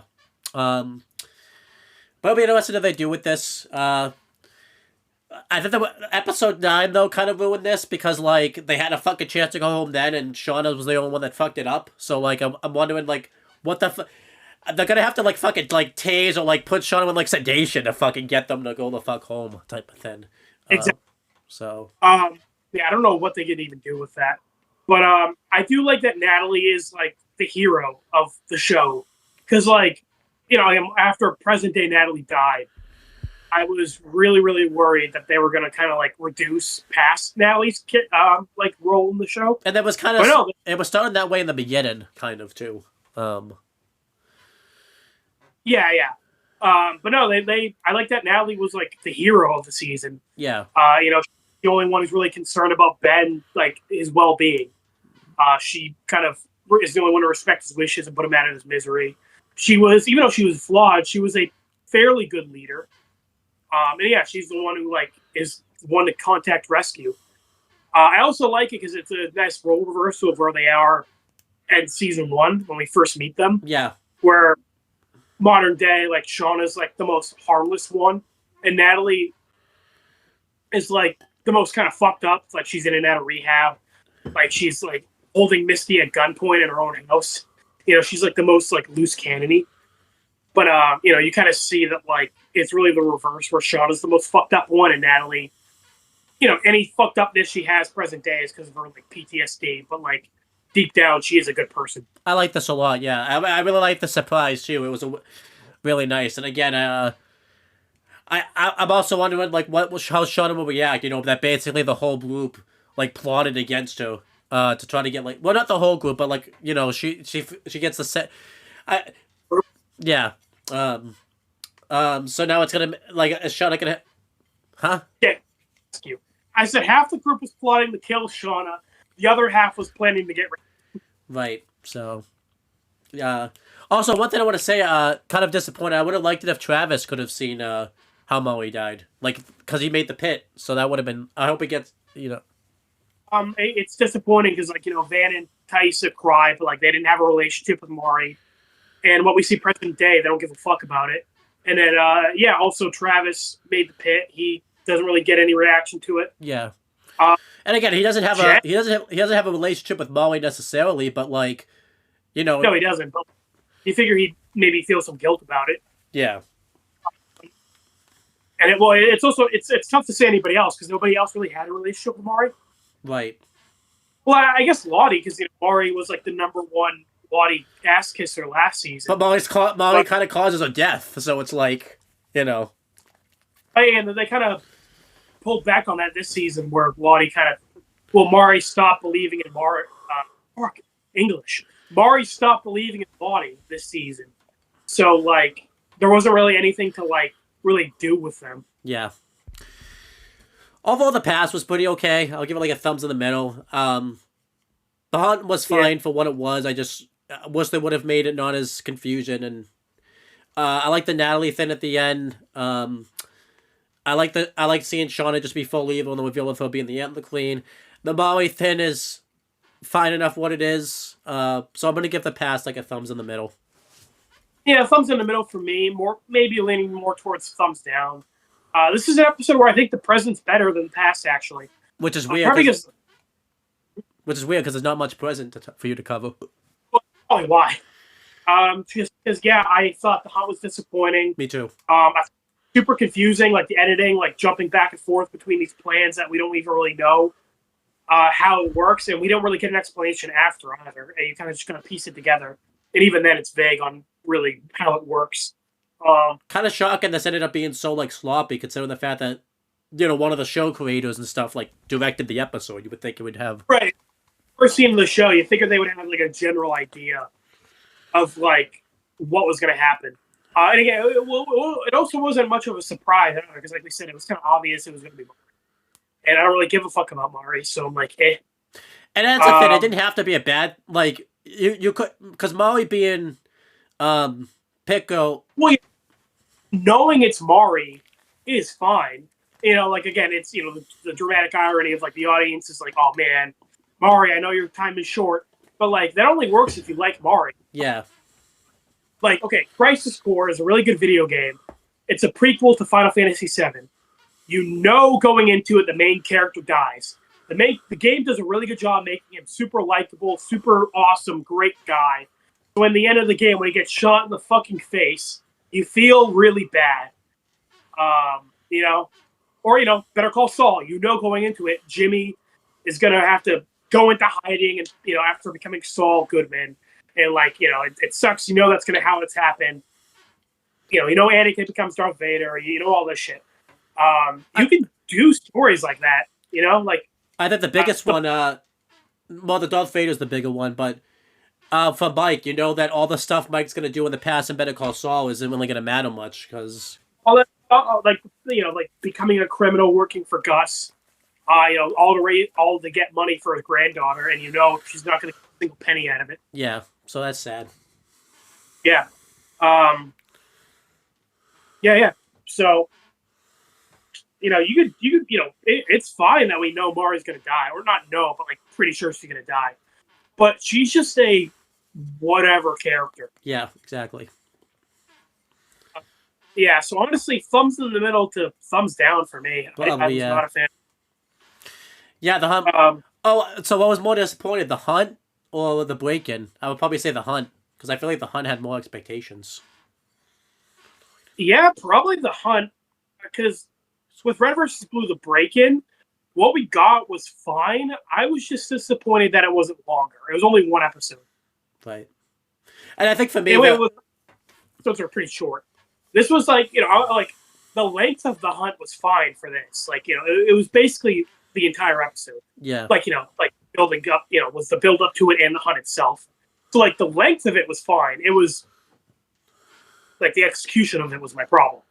Whereas Red vs. Blue, the break-in was fine. It was just, like, the length of it was my problem. Right. I think for me, I also waited longer for the hunt than the break-in. The break-in, I didn't wait very long for that. So I do think the break-in is still disappointing.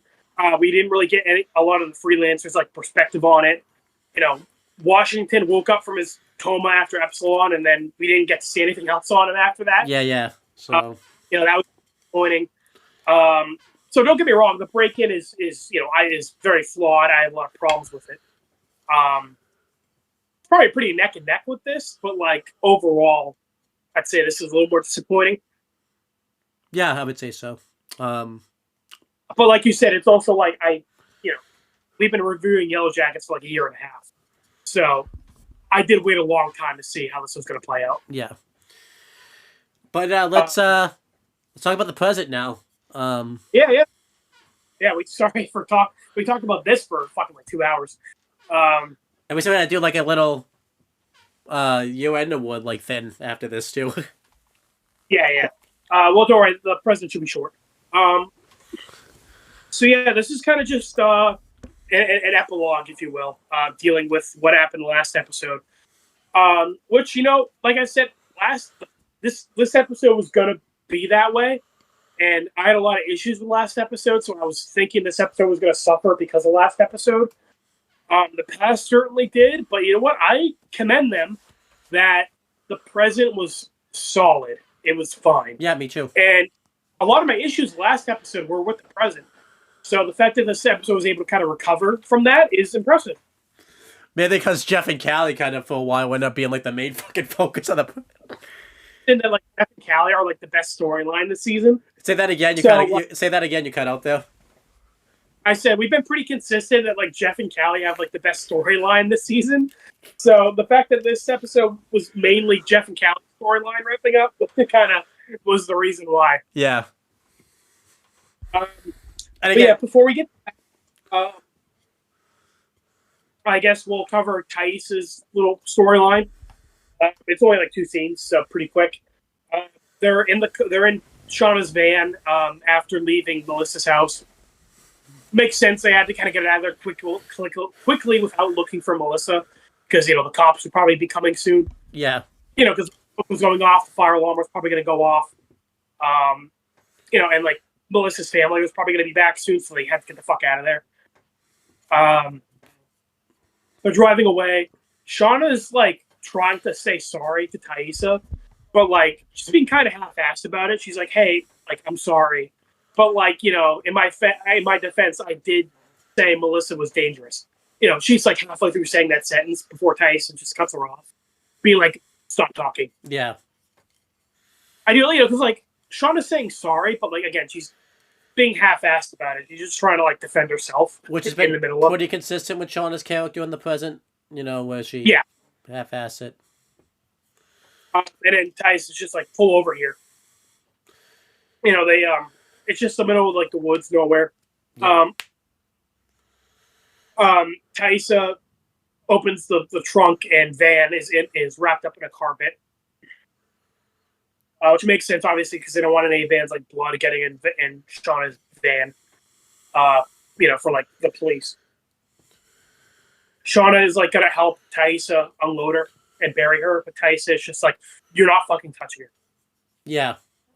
Makes sense, because I feel like Thaisa as you find out, like probably places the blame on Shauna. I would say Yeah, it seems like all the blame, which we'll talk about that because that doesn't make sense. But um, because Shauna went rogue and went to Melissa's house, and then like because of that, Van probably wouldn't have gone there and died, type of thing. oh yeah, well yeah, this is like Taissa having some blame for or a lot of blame on Shauna makes sense, and also especially because this is like immediately after, so this is like very raw. Yeah. For Taissa. I like to see that Taissa like really struggles to like, build a grave for Van and like roll her into it. And she's like really struggling and like, having trouble keeping it together. You haven't seen this movie, so I don't know if this is really gonna hit home. But the scene kind of reminds me of Logan, where from the X-Men movies, where it's like the future. Professor X dies, and Logan has to like build him a just like a kind of shitty grave in the middle of the woods, in the middle of nowhere. And Logan just kind of sits there, like trying not to cry, and he just goes like, "At least it's got water, and it's got water." And he kind of just like gets pissed off and like storms off, and he starts like punching his car over and over. What makes it sad is Professor X was like a father figure to him, and he was a really great man who helped save the world so many times. But the best he can give him is like a shitty unmarked grave in the middle of the fucking woods. Yeah. And this kind of, I feel like this is kind of a similar thing, where like Taissa this season has been trying to live it up with Van. Take her on a carousel ride through or a horse ride through New York, and like take her to fancy restaurants and pay her for cancer treatment. And the best she can give her is just like an unmarked grave in the middle of nowhere where nobody is going to know she was buried there. Yeah, that's sad. I guess I didn't think of it that way. Obviously, I would care about this more too if I cared about like Thais and Van's plot throughout the show. Yeah, that didn't help. But the scene, it's sad for the past for the most part because I care about the relationship for the most part in the past, but the present, not so much. So. Right. Oh, I'm just saying. I compared it to Logan because like I really like the idea of it. Like this person who the audience should really care about, and who the characters really care about. And it's sad they can't give them a better resting point. That happens a lot with Walking Dead because it's in like a zombie apocalypse. Not a lot of the characters that die. Properly bury them, I'm guessing, is a big thing. A big one is in the prequel, in like the spinoff show, like Fear the Walking Dead. There's a character. I mean, obviously, but he doesn't know the guy's name. But like, he has to basically make a grave for him, and he feels bad about the fact that like he doesn't even know the guy's name to even like properly like bury him or anything like that.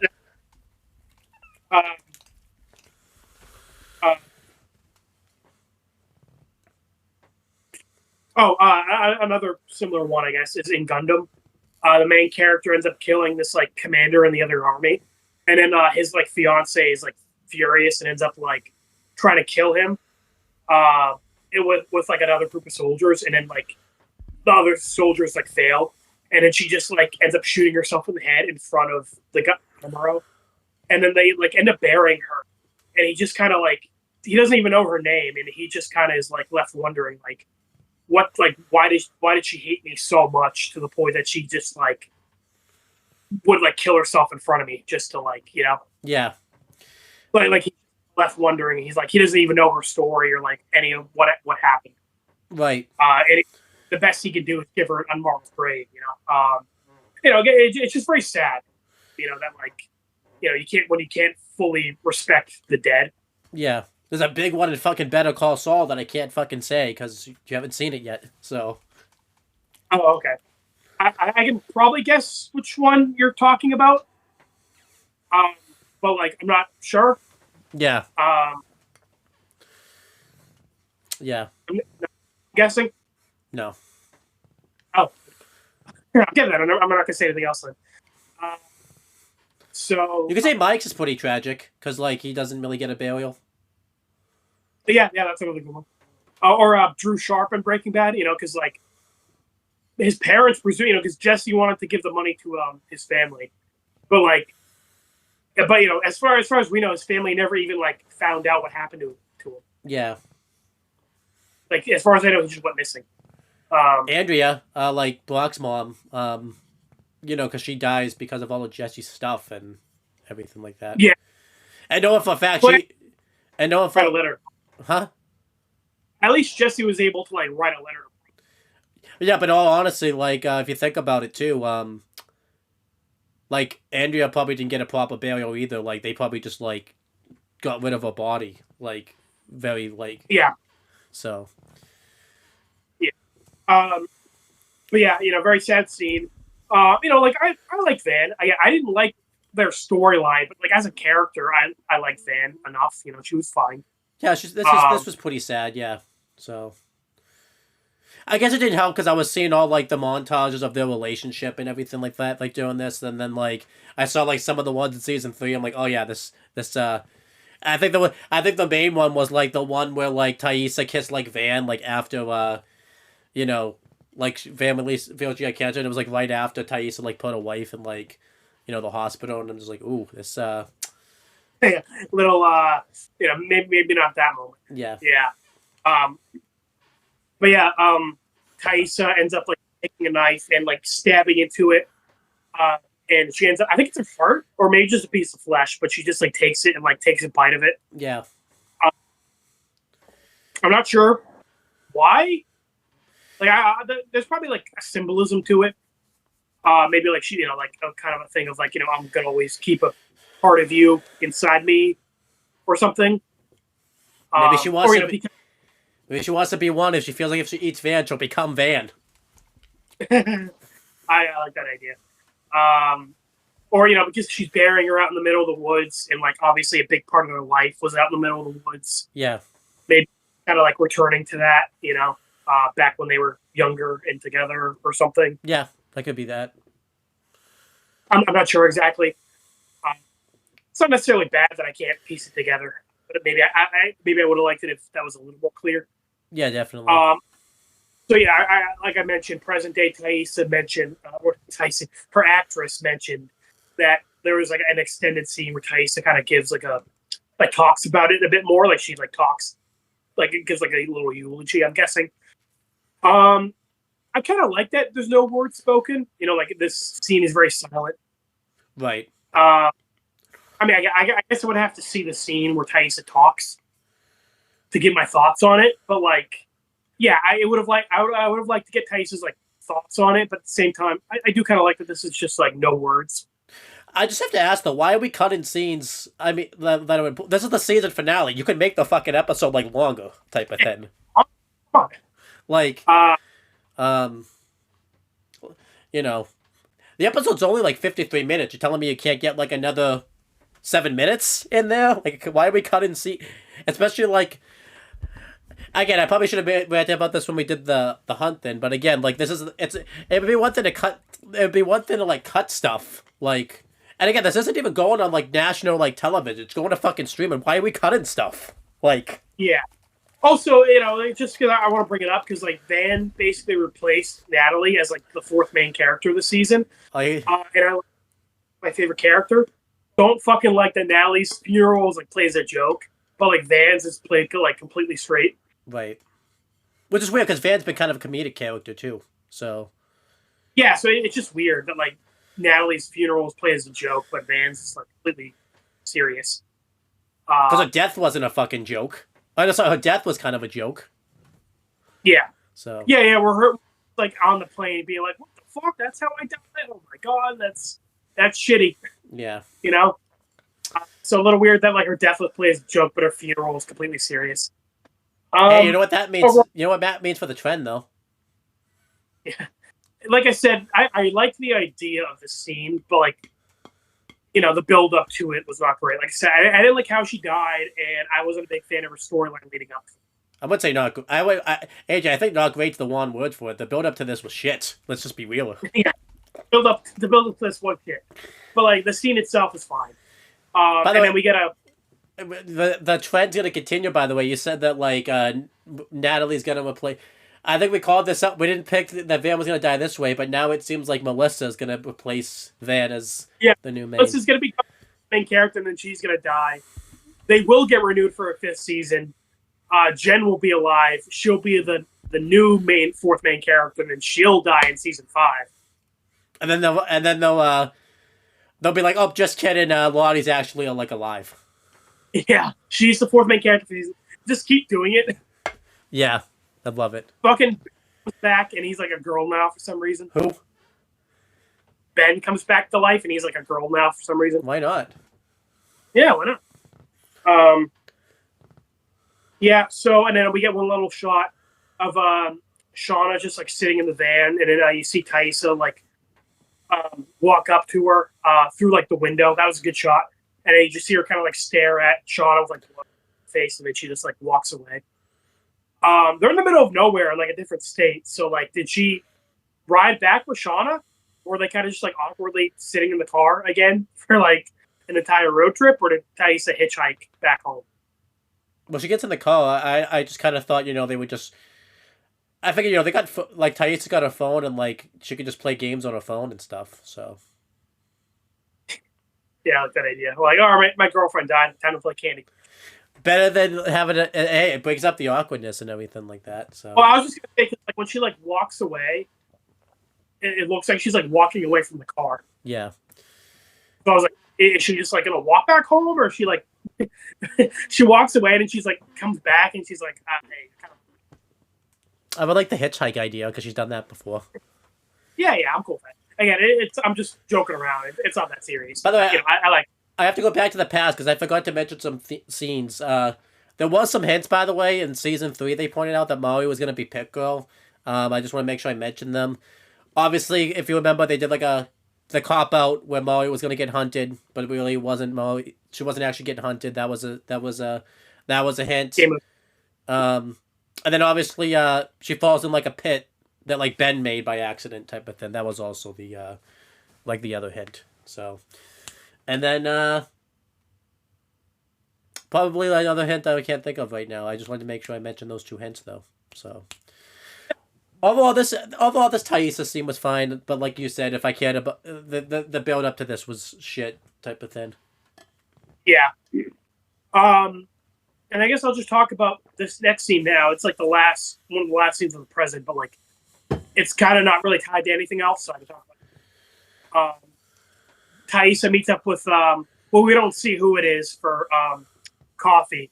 And it's the coffee place from the first episode of season 1 where she met up with Shauna. Yeah. Like that, bringing it full circle, if you will. Because before I was her meeting up with Shauna, because and we saw like their friendship. Here we see the deterioration of that friendship. Where Thaisa's like, look, Shauna's like out of control. When we all got back, we agreed to not create commotion for ourselves. Funny, Tyson's bringing that up since the first time we saw this coffee place, Shauna was like, "What the fuck are you running for senator? You're bringing attention to yourself." Yeah. So but Tyson's a hypocrite a couple times. Shauna killed her lover and she left her journals with what happened out there, where her husband could find them. Which we found out wasn't even that bad, apparently, because Jeff didn't know about the researchers or any of that shit. So I mean, was Ben in there? I don't know. So yeah, we really don't know what was in the journals at this point.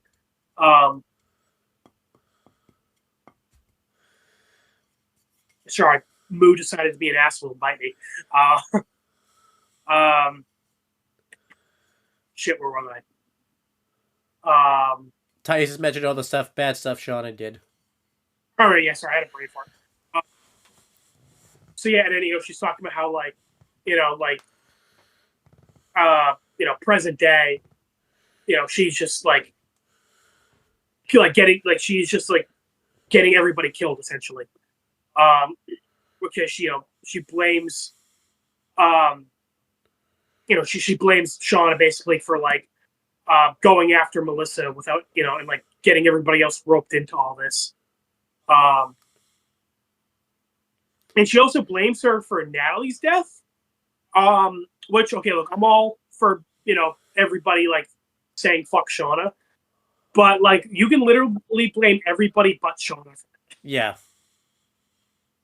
because Lottie was the one running a cult and like all that shit and like pushing for a hunt. No, actually, don't forget. Actually, it wasn't pushing for a hunt. If Lottie had a way, they would have drank. Remember, they were supposed to drink that poison, and then Shauna had to buy them some time. Yeah, exactly. And then they were going to call the police to prevent anybody from dying. But then Tyson and Van were the ones who told the police not to show up because apparently that's how it works. Yeah. And then Misty ran at Fork Girl. Remember, Fork Girl exists. And then Natalie got in Misty's way, which got her poisoned. And, you know, the only reason all that Fork Girl showed up there was because Callie was there because they were hunting Shauna. So literally everybody there is at fault besides Shauna. Yeah. So I don't really know what Tice is talking about there.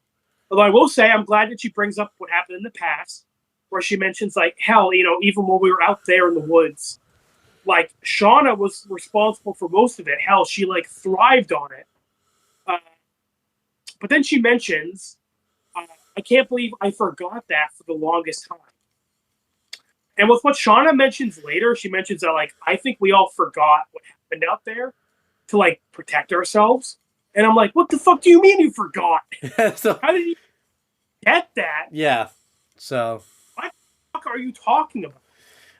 Especially, too, like, again, this shouldn't have been, like, you forget about it years later. Like, Shauna should have been dead, like you said, like, right at episode 9. Again, this really feels like the writers wanted to kind of, like, cover their tracks a bit. Like, be like, okay, how do we justify everyone being fine with Shauna in present day? Just have Shauna and Tice be like, oh, they just kind of, like, forgot how evil Shauna was. And I'm like, how is that something you forget? You think Washington forgot how evil the director was when he got all that memory shit, I guess? Yeah, he forgot. You know, like, most of season 6, you know, he only remembered when he, like, got to, you know, when they found Epsilon again. He was like, oh, yeah, right. I forgot I hate the director. Whoops. It slipped my mind. Yep. When Delta said memory is the key, he was like, oh, yeah, memory is the key. Okay. Yeah, you know, I forgot about that. Yeah, like, it made sense why Epsilon and, like, Alpha didn't forgot because, you know, it's all his memories, and his memories were, you know, Epsilon was separate from him. Yeah. Yeah. So. It'd be funny if the director was like, oh, yeah, I did all this for my wife. Yeah, I know. That. You know what? I totally slipped my mind why I did that. Yeah. You know, I didn't totally just sit down and watch a video of my wife for, like, a while. Yeah, he's like, oh, this is my wife. You know, I totally forgot who this was. I've been sitting here wondering who the fuck this was for the longest time. It'd be like everyone in Breaking Bad just forgetting all the bad shit that Walt did, type of thing. Yeah, Walt comes back home and to, like, have that conversation with Skylar. And, you know, Walt's like, I did it for me. I liked it. I was good at it. And Skylar's like, what were you good at? Walt's like, the cooking meth. And she's like, oh, yeah. That's why we're in this. I forgot that. You know, I forgot you did that. Yeah. Yeah, really weird. Yeah, so I don't like that. And like I said, I think it's pretty obvious that's the writers trying to justify why everybody's cool with Shawn in present day. Yeah, it's just really weird. But then Tice is like, look, the way things are going, she's going to be the last one standing, and I'm not cool with that. Which I like that ties into what Shauna said to Melissa, where Shauna was obviously, like, projecting her own thoughts into Melissa, saying, like, you know, the only way to keep your dirty secrets is to be the only one left. Yeah. And obviously, Shauna speaking for herself that, like, subconsciously, like, maybe, like, that's how she feels, that she needs to get rid of the other YellowJackets to, like, protect her secrets. Right. Which makes sense, I guess. Yeah, and then we see who Tice is talking to, and it's Misty. And Misty is like, you're right, I'm not okay with that. So next season, it's probably going to be Tice and Misty, like, teaming up to do something to Shauna, kill her, I guess. I don't know. How they're going to extend that, like, a whole season, though. Like, they're going to have to get... Yeah, it's like a fucking Home Alone thing. They're trying to set up traps to kill Shauna, and it keeps going horribly wrong. Yeah. I don't know if you ever seen the Family Guy joke of that, where, like, it was like Home Alone with competent robbers. It's just that with YellowJackets. Yeah, they just shoot them. Yeah. Yeah. Overall, and then we see. overall I'm okay with this. I don't know why they made it such a big reveal that it was supposed to be Thaisa talking to Misty though. Like who the fuck else would Thaisa be talking? It's obviously she's talking about it like she's talking to another Yellow Jacket. Imagine it was Melissa just talking about it too. Yeah. Right? It's like talking about how she blames Shauna for killing Van, and Melissa's sitting there like, yes, I agree. It is Shauna's fault. Yeah, it's that thing with the fire. It's that thing where they kept saying the Fire Nation burned down the forest, and it was just, and we keep saying it. I like, oh yeah, no, Fire Nation did that. That's so crazy. I will say though, I hope Thaisa wants to go after Melissa too, because Melissa. I mean, yeah, Melissa. Yeah, I do wish you just like mentioned that, like just to make it clear, because the way the scene plays out, you would think she just is mad at Shauna. Yeah. Because like Thaisa can't even like say that. Yeah, like Shauna caused the murder, but like Shauna wasn't even in the vicinity, because in like the vicinity, like doing all of that, because she was like. So again, I understand why she blamed Shauna, because like she said, Shauna like going rogue and going there is like the reason Van died, and also like Shauna has to keep doing this, and if she keeps doing it, then like they're all gonna get killed. Yes. Again, I just think using Natalie as an example was stupid, and then she should have mentioned something about Melissa, because she didn't mention anything about that. Yeah. And yeah, it makes sense why Misty wants to team up with Thaisa, because Misty also doesn't like Shauna anymore. Yeah, I am interested to see Misty Thaisa pair up. I think that would be pretty entertaining. Yeah, that's cool, because we really haven't got much on them. Which is interesting, because they've always been paired up just with other people. Misty was paired up with Natalie, and then Thaisa was paired up with Van. So now that both of them are gone, they're paired up with each other. Yeah, so that'll be interesting. Cool.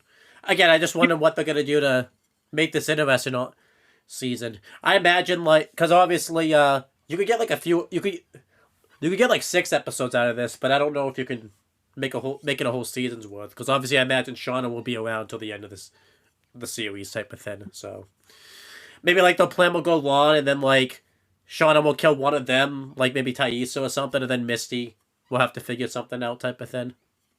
Yeah, I mean, and that'd be cool. And then we get one last shot of good old Elijah Wood. I was gonna say he's on his 5-minute lunch break, but he's on his fucking he's like checking his phone for 5 seconds, in between.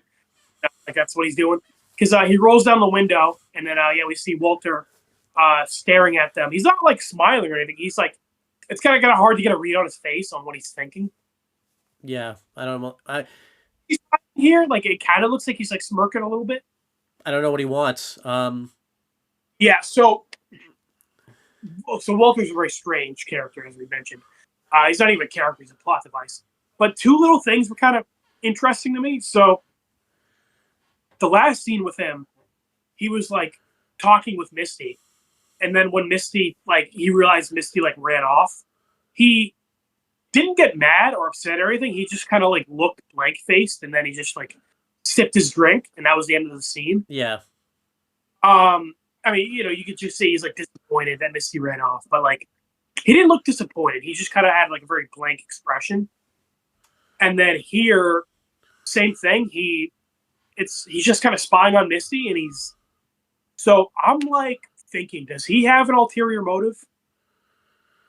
Yeah, that'd be cool. I was wondering that season 2, where he kind of just came out of nowhere, and I was like, he seems a little too on Misty's side. It'd be kind of cool maybe if we found out one of the people that died in the past was his relatives or something type of thing, and he working against the YellowJackets for some reason. He's been playing it up that oh yeah, I'm on Misty's team, but he actually is against all of them, or he has some ulterior motive to pit them against each other somehow. Yeah, that'd be cool. Yeah, well, again, it's just I don't know what to make of Walter as a character, But again, I can't. We could speculate that, but we've gotten a lot of nothing from him, the whole show, Yeah, so throwing out what if, could haves, and maybes. I'm the show hasn't really given us much to work with. If it was Sigma, we'd be fucking oh yeah, this is totally Sigma. Sigmund would be sending the other AIs over there to like fucking plot. Like he would be fucking. He would 100% be masterminding the whole thing. Hell yeah. And he'd still be a victim at the end of the day. Exactly. Fucking best of both worlds. But yeah. But that Thaisa plot was pretty interesting, I guess. Yeah, it's fine. It's only 2 scenes. Again, I was fine with it. The funeral was fine. The actors did a good job, with it. And then, the last scene with Misty was good. Again, I think it's interesting that they're going to pair up. I think it makes sense. The only things I don't like were her blaming Shauna for Natalie. Yep. And then, I guess you could argue that like Tyson is just like irrational right now. Right. Because, and then I also don't like the detail that like she forgot how Shauna was out in the woods. Yeah, me either. Yeah. Okay. And then moving on to Misty's plot. So, Misty, I guess, but as I say, what's Misty's plot? But I guess that's like Callie and Jeff's plot too. I guess so. Yeah, it's convergence of Misty's plot with theirs. So Callie's at school, smoking behind the bleachers like it's a fucking Disney 90s movie. And then Misty shows up, and she's like, "So, why'd you kill Lottie?" Pretty upfront. And then Callie's like, "What? That's crazy. I wouldn't do that." And then she immediately fumbles, which fair enough. She's like, 17? I can buy that she just like panics. She tries to cover it pretty badly, and then she just immediately like panics. And Misty even says, like, you'll probably feel a lot better once you like get it off your chest. I will say I did like the way this time around Misty pieced it together. Like it wasn't like a season 2 where she pulled it out of the ether type of thing. Like she saw there was a picture. Yeah. Unless you get into it, but I was gonna get it. But you can talk about it in a second. I just wanted to say that Misty doesn't seem like she's like mad at Callie. Because Callie even says like it was an accident. And yeah, Misty mentions that she because she mentioned that she wanted to be right that it was Shauna who did it, but it turns out she did end up going to the animal shelter. So she kind of had to like take a step back, and then she realized that Callie was also in the city the day Lottie died, and then she remembered, like I said, that mothers and daughters share mitochondrial DNA. Yep. So not a very good detective, by the way, that you were able to piece that together pretty damn fucking quickly. And Misty, it only took her seeing that picture for her to piece that together. Just gonna say. Yeah. Yeah. So, like I said, I thought it was kind of obvious. Now, granted, like I said, the whole mitochondrial DNA, I don't think the average viewer would have known that. But like even without that detail, I think it was kind of obvious that it was Callie. Especially because like they did the Thaisa thing pretty early on in the show, and then they did that like episode 6. Episode 7. They brought up they brought it up in episode 6, and then they brought up Shauna in episode 7. So.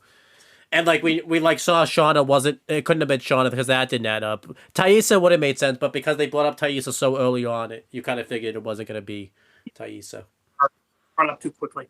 By the way, it's like, like I said, Misty brings it up with kind of no fanfare. You just go like, oh, by the way, Callie, you did it. And it's like, we got a whole subplot. Well, not even a subplot. It was a plot for Travis dying when we barely even knew Travis and like who did it. And then with Lottie, who's like an established character for 3 seasons, it's like a very minor plot. Like we did not get a lot of time spent on this. No, not really.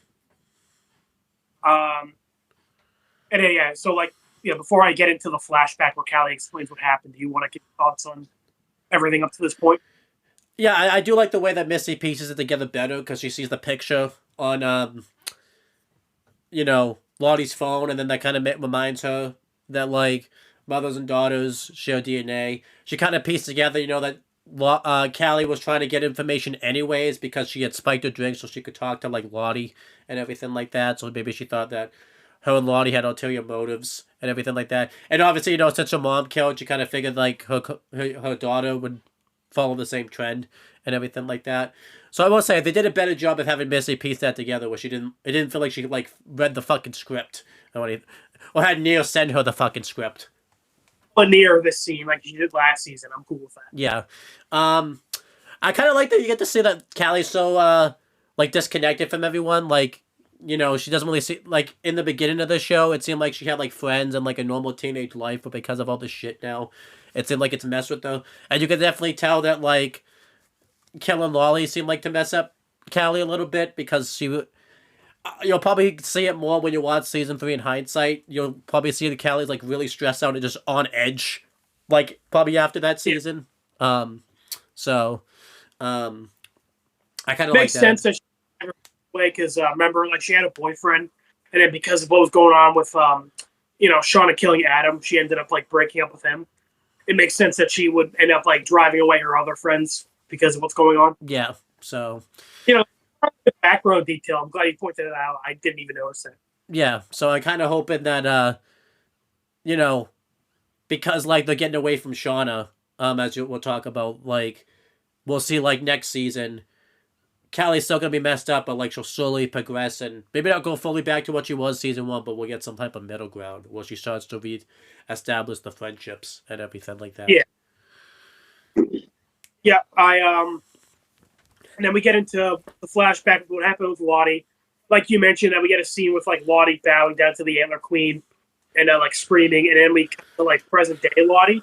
She's on the autopsy table, and then she seems like scared, but she sees like her teenage self, and her teenage self says like it's time, like are you ready, or something like that. And then we like you said, I was seeing that mirrors the season 1 scenes where it's like a hallway with a bunch of candles at the end of it. Yeah. And we find out that this hallway is like an off room in like the hotel that Lottie's dad lives in. They're just able to fucking go in. Like I mentioned this in episode 5. They don't, like, it says authorized personnel only, but yet no one ever says anything when they go in there or anything like that. I think it mentioned. I think they should change the sign to unauthorized personnel only. Like if you're personnel, you don't go in. Apparently. Yeah. Because no fucking hotel worker ever goes in there when all this shit's happening. I will say, I mean, I guess no one was in the hotel, I guess, at that time, but it seems fucking weird that, like, as you talk about the Callie scene, like, no one fucking questioned why Callie... I said it, like, nobody was in that hotel. That entire big-ass hotel. Nobody was there. Yeah. Not even Cat, who literally lives there. Not even, like, He's dead. Yeah. Not even, like, the overnight, like, people would be there or anything like that. Nope. Completely empty. But like then again, I think it's supposed to get the implication that someone's supposed to be there. So if like, I know you'll talk about this, but like, if like there was people in there, why did no one question it? That like, Callie and Lottie went in there, and only like Callie like came out. Like I was gonna say that is like, you know, you could every fucking it's a hotel lobby. You're telling me there's not a security camera there? I mean, like Lottie's dad mentioned that he like bribed the police to like kind of just like cover the case up like right away. Yeah. But I feel like that'd be very obvious of like they found her dead there. First thing they would have done is check the security camera. Yeah, and see who went in there like with them. Because we see Lottie step out of that room, meets Callie in the lobby, and she's like, oh, come in. They both go in. A couple minutes later, only Callie walks out. Maybe she went out another door, I guess. No, because we literally see her run down the stairs, grab the tape. No, I was joking. I was gonna say like maybe maybe Lottie went out another. Maybe she went out the road one. She pulled the road one and like went through like the door, like the wall or whatever it was. The wall. Oh, okay, yeah, fair. I figured you were joking, but I was like, no, even then that's bullshit. Yeah, the road runner. Maybe she pulled the road runner. Yeah, she runs into the door and it's the apple. Well, maybe it didn't kill her. Maybe it just made her half ghost, so she went ghost. Well, she that wouldn't work because Danny Phantom, he can walk through walls, disappear, and fly. He's much more unique than the other guy. That's true. Been able to walk through that wall. That's true. Yeah. Yeah, so like I said, it's bullshit. The cops were up Callie's ass like 2 minutes after Lottie was found dead. But yeah, moving on from that, I guess. I know, brought that up really randomly. Oh yeah. I was like the Roadrunner. Okay, interesting. But yeah, they go into that hallway, and I guess it makes sense why Lottie was seeing these visions if it is like supernatural. That like this is gonna be the place where she dies.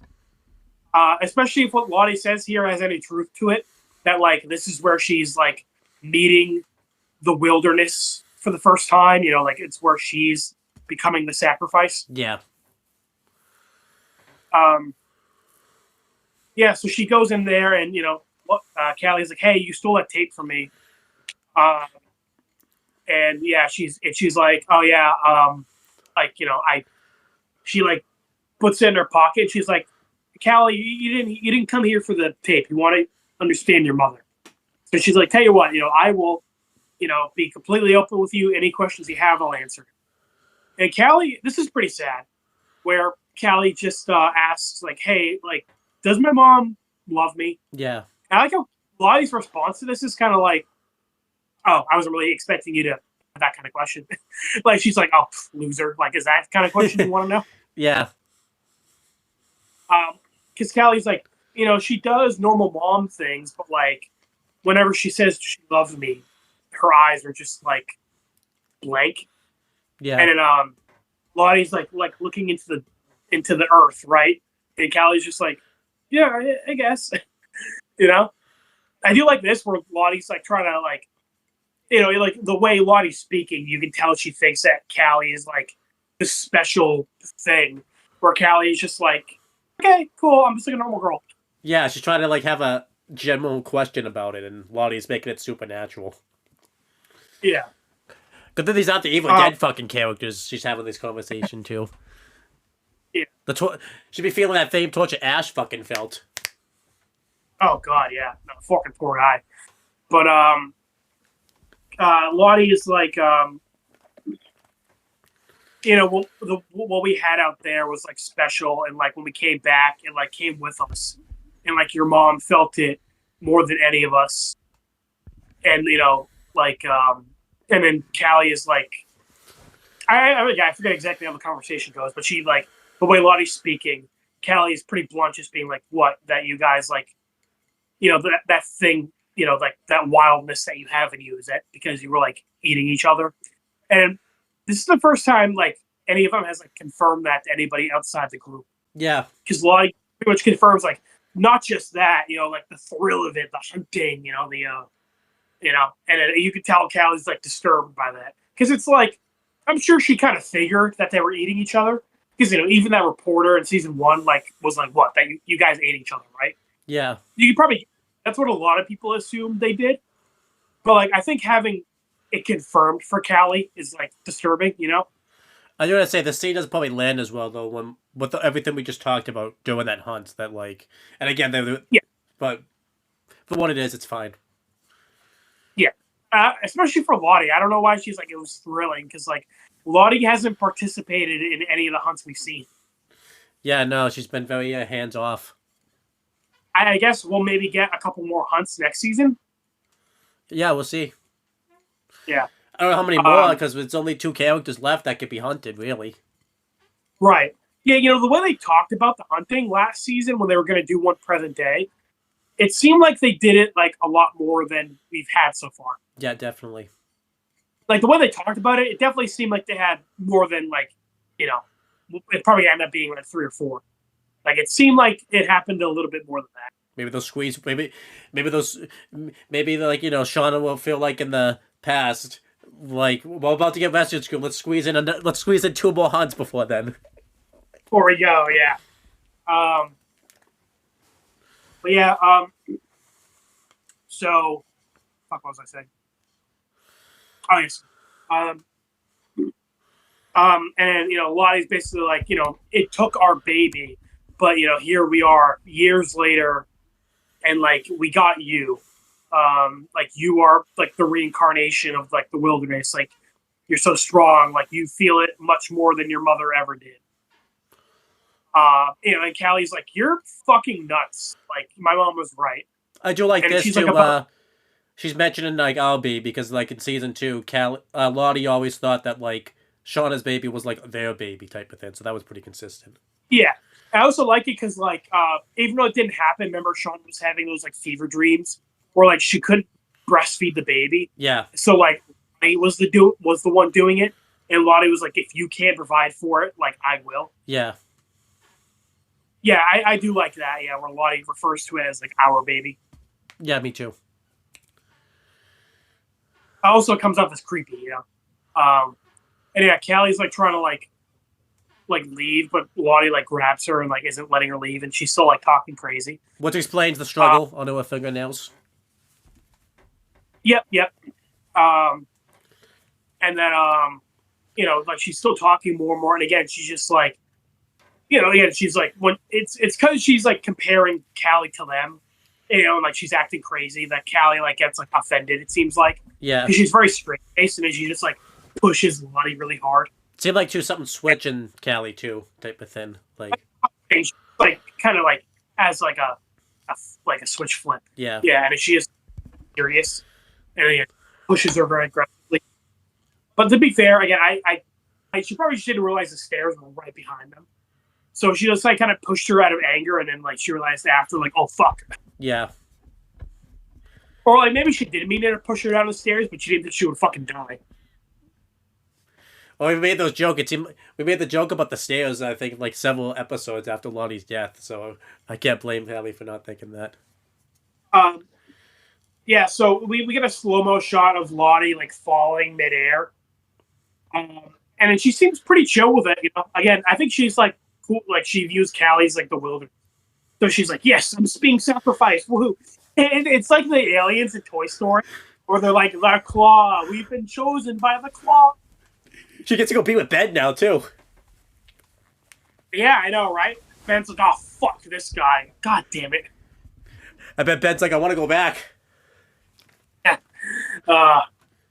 It's so weird, though. The scene that we got with because I remember a constant criticism I've had with present-day Lottie was it didn't feel like Lottie. This is like the most... It's so weird. It's the last scene, and this is like the most present-day Lottie and past Lottie have felt the same type of thing. Yeah, I agree. But then, we get a slow-mo shot, and then she just, like, falls and dies. You know, she broke her neck or her back or whatever. That's it for Lottie. I mean, we already knew that, like, we weren't going to like this. Just the way they presented it. You know, like, just, like, Walter texting Misty to be like, hey, by the way, Lottie died. You know, BT dubs. Yeah. And, and then them confirming next episode with, like, literally her body right there. Like, no, yeah, she's definitely dead. Yeah, and then sure enough, yeah, I didn't like how they did this. You know, she's been an established character for 3 seasons. Right. We're finding out about her death as like a little cliffhanger. Was annoying. And yeah, sure enough, this moment was just kind of like, eh. Yeah. Also, you just knew it was Callie, so it really wasn't. Honestly, it wasn't much. It wasn't worth it to have like the who did it. I think they wanted this to be a big reveal and they shot it that way, but like it didn't feel that way because again it was pretty obvious it was Callie. I wish we just got more with Callie and Lottie because we had that one line last season where Lottie's like, "Oh my God, Shauna, is this your daughter? She's so strong." Yeah. And I remember in the video we talked about it like that. That was an interesting line. I wonder if they're going to do anything with that. And yeah, sure enough, like Lottie was kind of building a friendship with Callie. And then, she got kicked out and then she died. Yeah, it's very disappointing. And it's like, I kind of wanted that to be like a whole season thing of like Lottie kind of creeping in. Yeah. And like, that could be cool. Maybe like Lottie's becoming like the mother figure Callie doesn't have with Shauna. I would have liked it if we had like an episode, but even before, that way it would have prevented Callie staying there. Sorry, not Callie staying there. That's her house. Lottie staying there. Instead of that, maybe we find out Callie was like visiting Lottie like in the mental asylum and all that type of stuff. Yeah. Well, again, I like that scene where they go shopping and Lottie like shoplifts with Callie. That was nice. You can still have that. More scene. You can still have that scene in there, like maybe Callie's like taking Lottie out type of thing. out of the mental. Yeah. I would definitely have Lottie in like an asylum for more than fucking like 2 weeks. Yeah. But yeah, again, they just didn't really. They built up that they were gonna have like a relationship, and then they didn't really do anything with that. Yeah, this wasn't worth it. I probably would have liked this scene more if like maybe it happened in real time, maybe, and like we had like a proper build up to it, and then maybe this was at like the end of the season or something. But yeah, this wasn't worth it.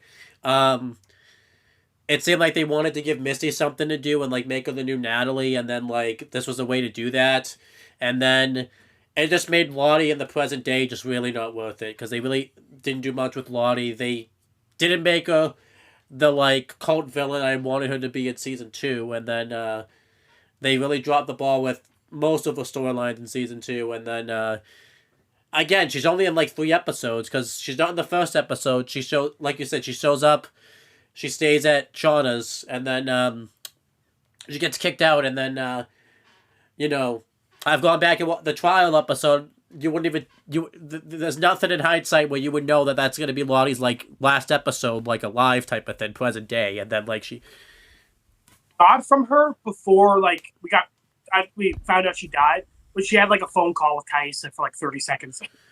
Yeah, yeah. So yeah, this wasn't worth it. And again, I feel like we talked about, we made a joke of it, and they also just retreaded water and had like, you know, they basically pulled the thing like, it could have been this person that did this, like with the blackmailer storyline where we thought Adam was going to be the blackmailer, but then they went Jeff. They just retreaded storyline and just made it Callie. And again, I hate to say this, I was really looking forward to seeing Callie be like a season regular because they had hyped that up.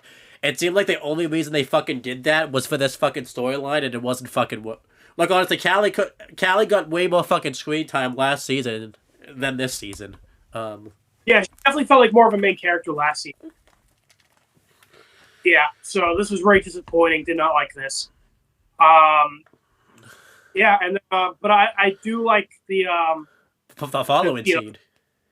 Yeah, the following scene where Misty is like, so, you know, by the way, you should tell your dad, you know. And yeah, sure enough, she does, and Jeff is like obviously very distraught. You know, and Callie is like, oh, you know, I'm just like my mom, you know, like I'm you know, sorry. And then but Jeff is pretty quick to like recover from this and like reassure her and be like, look, you know, you didn't do anything wrong, like it was an accident. Because also, by the way, I forgot to mention, Callie said that like she ran off, but like she wasn't sure that Lottie died until Shauna said something. Yeah. And then she like, you know, pulled up the tape to like try to cover her own ass. Right. You know, so Jeff is like, look, you know, Lottie was like sick, you were scared, like, you know, it was an accident, you know, and you're not just like your mother because you like told me now, you know, because Callie's like, I'm sorry I didn't tell you. And Jeff was like, you're telling me now, you know, it took your mother 25 years to tell me 10% of the truth, and you know, after everything that's happened recently, it feels like it's not even that. Yeah. Yeah, sure. Shauna didn't tell Jeff even like shit about the wilderness, remember? Because like the baby was like something he read about in the journal. Yeah. I don't think they've ever actually had a conversation about anything that happened out there. Just that like one scene after the Adam thing, and they didn't really talk about it much, type of thing. So yeah. So yeah, no, I don't even think Shauna has told him 1% of anything. Yeah, little to nothing. Yeah. So yeah, Jeff is hugging Callie, and he says like, "Look, I should have protected you from her, and I'm sorry. I'm gonna fix it." So I do like that. This was kind of the nail in the coffin for Jeff to realize, you know, because obviously we've been building up to this all season, that Jeff has become more and more realizing that Shauna is just like not good for him and not good for Callie. And again, this was the final nail in the coffin where he realizes that like Shauna and like her influence is like affecting their daughter, and he has, you know, and like he realizes that the best thing they can do is like, look, let's leave for a while. Yeah. And yeah, sure enough, they pack their things because when Shauna gets home, they're gone, and their closets are empty, and their phones are turned off. And and like they left a note being like, "Look, we need some space. Like, don't come looking for us." I gotta say though, like, what a great guy. I don't know how you can't like Jeff. What a great guy Jeff is. He just found out his daughter murdered someone. Any other dad would have like freaked out. But he handled it like really calmly. He's really like caring towards her. Like what? Jeff is a really great character. He remains again. He's obviously like very distraught and like upset at first, but like he doesn't lash out at Callie. And again, he recognizes like, look, it was an accident, and like Lottie was not mentally well. You were scared, Yeah. Like you didn't mean. And again, I like that he recognizes that like it's, it kind of loops back around to Shauna. Like this isn't like Thaisa where I'm like, how the fuck did you get that conclusion? Yeah. With the whole Natalie. But this is like I'm like, yeah, I get why Jeff is kind of like low key blaming Shauna for. This is like great. Like what a great. How do you not like Jeff? This is such a great character moment for him. Jeff is my favorite character present day. Well, yeah, him and Callie are like tied for my favorite characters present day. Yeah, they're really good. Like, yeah, and again, I love that they were building up to this all season. And even the previous seasons, if you think about it. And like, I'm glad they stuck the landing on this. I think this is a appropriate nail in the coffin for Jeff to be like, yeah, we got to get away from Shauna. And I do like that's not portrayed like immediately as like they're leaving forever. Like he leaves a note being like, we need space. Yeah. He's gonna like, he has to talk with Shauna eventually. But I think he's like, we need to get away like for now. Like let things die down a little bit. But I am thinking that he's gonna like give Shauna the divorce papers essentially.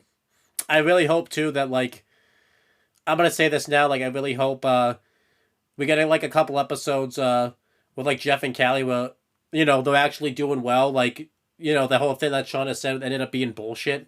Like Jeff is actually like succeeding without Shauna. They're having like a really good dynamic. Maybe not immediately because that wouldn't really make sense since Callie's probably fucked up from this. But like, and the biggest thing I want, I really hope Jeff and Callie can get out of this next season. Well, again, I've been doing a good job of that this season. Where like, again, they were having fun in the hotel room watching TV, and then Shauna comes in and ruins it. Yeah. And like Jeff gets a job offer, and he's like, him and Callie are just like hanging out smoking weed. And like they're kind of having a really fun dynamic. So I hope that like, continues. Again, they did a good job setting up that like when Shauna's on the picture, they are like really healthy together. Maybe Callie starts to do like better in school and like excels in the social friendships again. Love that if Jeff kind of ends up pushing her to like make more friends and like get better at school. Like we actually see that like, Shauna is like what was kind of bogging them down. The biggest that I wanted, this probably isn't going to happen because it's YellowJackets. I hope Callie and Jeff can get like a happy ending from this, but I have a feeling something really bad's probably going to happen to them next season. We'll talk about it at the end when we know when we're going to make our predictions, but I'm cool with that. But I'm also okay if like Shauna ends up killing Jeff. Yeah. But we'll talk about that later. So Shauna gets home, they're gone, and Shauna immediately like goes to Misty and is like, "What did you do? Like, I know you did something to my family because like neither of them know how to contact the phone company to turn off their phones. Like what did you say to them?" And Misty's like, "I didn't do anything. I solved Lottie's murder case like I told you I was gonna." And yeah, she basically like tells her that like it was Callie who did it, and Shauna's like, "What? Why would she do that?" And then Callie, Misty basically says like, "Yeah, because like you suck as a mother." Yeah. I do like that. I will say it seemed like Misty kind of influenced like Shauna's fall a little bit too. Yeah. Well, she encouraged Callie to talk with Jeff. And she's like, "You know what? I wasn't sure if Jeff had it in him to like leave you, and I'm glad he did." So yeah, it definitely does seem like Misty did have the ulterior motive of like wanting Jeff and Callie to like leave Sean. But I'm glad they came up with that decision like on their own, like it wasn't all Misty type of thing. Yeah, like I definitely think Misty pushed them in that direction, but I would also say, like we said, that it's been kind of building to that for a while. Yeah. And she basically says like, "Well, Shauna, like, I also I like that Misty even points it out that like, something bad happens to her, and again, she immediately jumps to like blaming somebody else. Yeah. Because she had no real reason to like come to Misty and like blame her. You know? Like Jeff and Callie left, and their only real like conclusion that like somebody like is the reason for that is because that like they turned their phones off. Yeah, yeah, exactly. But again, like Shauna has no real reason to blame Misty, but she does. But that's been pretty consistent with Shauna's character, where she blames. It also shows that like Van dying because of her, like, didn't teach her anything. Like Thais is right. Like Shauna's just gonna keep doing this until they all end up dead. Yeah. Like she's gonna find ways to blame her problems on other people and like blow up their lives in the process. Exactly. And in this case, Misty isn't a good person either, and like Misty did have a hand in this, but like again, from Shauna's perspective, she has no real like conclusion. She has nothing to really go on. Yeah, exactly. And yeah, Misty kind of just owns Shauna here, where she's like, "Look, sucks to be you. Your life sucks. You ruined it yourself. Get out of here, because I'm not above calling the police to have a restraining order put on you." Yeah, that was funny. And Misty kind of walks out of the room, and I do kind of like that this ties into earlier, which when like Misty walked out of her own house, and I didn't like that they played it as a joke, but I do like here a similar thing happens, but like it's treated seriously, where Misty kind of like walks out of the room, but like it's played seriously. It is played as like a Misty got you there. Yeah, definitely. Because did that, it was obviously like pathetic, because they were all like, "Why did she walk out of her own house?" Yeah. But yeah, here, kind of a similar thing, but it was played straight. But I like it. Like I said, I didn't like that they played Natalie's funeral as a joke, but they played Van's as serious. I like that they played the other thing as a joke, but this was serious. Me too. I didn't like that was a joke at the time, and I still don't. But like that comparison is good. Yeah, good comparison. Yeah. And then obviously the last scene with Misty is that scene with Taisa at the diner. The final thing we get for the present is Shauna's alone at home, just like cooking a hot pot in the pocket, alone. And it's pretty sad that she's just like alone at night, like by herself. Her family's left her. Her friends hate her now. Like she's truly alone. And this was a really good comparison, because it was during that scene in the past where it was revealed she was going to be like the Antler Queen, and you got to see one of the most powerful. And so you got to see that cut back and forth. And I also like it because, she's believed that like her secrets were gonna, like getting out were the thing would be the thing that like makes her lose everything. When it's the opposite. It's the fact that she's been so desperate to keep her secrets instead of just like being upfront with her family is like what has caused everyone to leave her. Yeah, exactly. And she like walked over to the fridge and she noticed a piece of paper under the sink. And it's the note from Melissa, going over that, like, yeah, what everything Melissa said was true. That she sent that tape to, because she wanted to, like, not as a threat, but to, like, truly move on from the past, and that she hopes Shauna can learn to forgive herself. Yeah. And in here, Shauna, like, gets pissed off, and she, like, rips up the note and, like, runs water over it, like, ruin it. I believe she did that. Last thing we saw was, like, I hope you can learn to forgive yourself. Well, I also think it's kind of like, again, Shauna's not really taking responsibility and not going to do any reflection. She's kind of blaming the note for the reason everything fell apart type of thing. Well, I think she's also lashing up because, like, she can't forgive herself. Yeah. Because I think Shauna does feel guilt for everything she's done. I think it's a thing of she kind of has to, like, keep doubling down. Yeah. Because if she, like, focuses on it, then, like... Okay, so I guess a good comparison would be Darth Vader, I guess, is a thing where, at least in the prequels, like, a lot of the bad stuff he did, like, he kind of had to keep, like, doubling down because he's like, well, I'm in too deep now. Yeah. I kind of just... this is a very real thing, is that, like, and I know people in real life who were kind of like that, where they do feel guilty for their actions. Right. But they just can't really take responsibility. So they just kind of keep doubling and tripling down because they feel like, well, there's, in for a penny, in for a pound kind of thing. Yeah, exactly. So it's a very sad and kind of pathetic mindset, but like it is a real thing, and you kind of feel sympathy for it because, like I said, they do realize that what they're doing is wrong. They just can't admit it to themselves. Yeah. And it's very consistent with Shauna. Yeah. So, and I think it ties into her behavior in the past that she's so miserable that she's just like, well, I'm going to make everybody as miserable as me. Yeah, which is what Thaisa says during that conversation with Misty. Yep.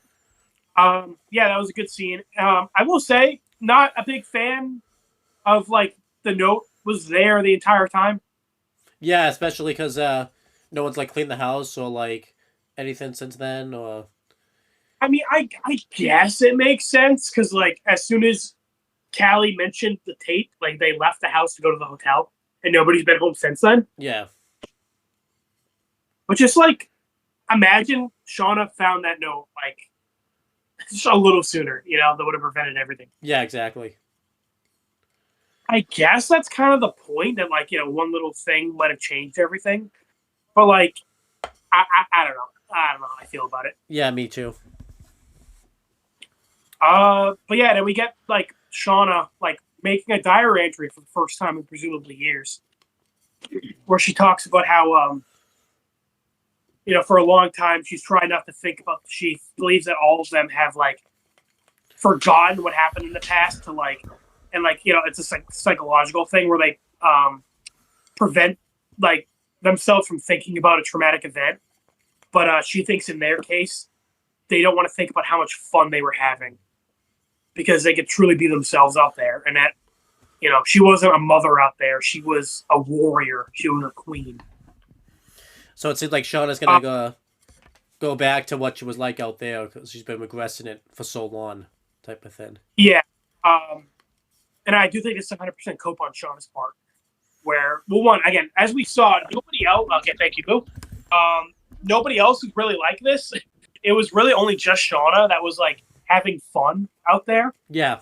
And yeah, I don't know if that was again. I don't like that Shauna's like the only one who's been animalistic, but like I can be okay with that. That like Shauna was the only one who's like having fun because I do think again that's her coping. That like she thinks everybody else is having fun. Yeah. Out there. And again, I 100% think she was coping. That like Shauna, you were not a warrior. I guess you were a queen, but like, I think that's Shauna propping herself up to be like more than she actually was. But yeah, I think she's gonna be really aggressive now next season and just take everything that she wants by force and just the Shauna the slow Shauna we've been seeing come out this season. We're gonna see like dial up even more next season. And I'm cool with it because everybody's like against Shauna at this point, which is kind of what I wanted in the past. Like, if you're going to make Shauna this evil and not everybody else naturally evil, you got to have other people call her out on her bullshit. So it seems like that's what's going to be happening next season. Yeah. But yeah, that's pretty much it for this season. I guess we'll talk about our final thoughts on the season, the best and worst. Well, should we do let's do the letter grade for this episode first. I'm going to give this episode, it's a fine finale. I'll give it like, probably a solid B. I think the present was pretty solid, and the hunt was kind of disappointing, so I'll go solid B. I give it a B minus, maybe a C plus. Like I said, I thought the past was really disappointing. Yeah. Confusing. And in present day, I liked everything for the most part. I thought Lottie's whole thing was disappointing, but that's not really this episode's fault. That was just like the whole Lottie was disappointing. If I had to push you though, what would be the letter grade? B minus or C plus? Probably a C plus, I'd say, honestly. That's fair. But yeah, let's go through kind of final things of the season. I kind of wrote up some questions for us to kind of answer like what we thought were the highlights of the season. I broke it up by sections and everything like that, so we'll kind of get into it. This will be fun, it'll be interesting to see what our answers are. So let's get into it. We'll just make them like quick things. Since we spent if you want to know what our actual thoughts on it, you can watch other episodes, but we'll just say quick answers. We could give like somewhat of an explanation, but we'll give quick answers. So first for you, AJ, what do you think was the best costume this season? Best costume. I like Shauna's hunt costume with like the hat as the mask. Oh, that was cool. Really cool. I like that again. It's like makeshift. Like they're just kind of using like all the like dirty, fucked up clothes they had from the crash. You know. I like the Antler Queen costume. You know, I think that's a really cool costume. And Shauna really fits into it. I didn't mention this behind the scenes, but obviously they knew. But Sophie Nalise, the actress that plays Shauna, like didn't know until she went for the fitting for it, which wasn't that long before it. You know, so that's pretty cool. I don't know if you'll be able to answer this, so I'll go first, AJ. Worst costume, I kind of wrote Missy being low-rent Natalie. I didn't mind it the first episode, but I didn't really like that continued to be a thing, because then it just felt like she was being low-rent Natalie. Low-end Natalie. I was like, what are you saying? Oh, yeah, with the leather jacket, you mean? Yeah. My least favorite...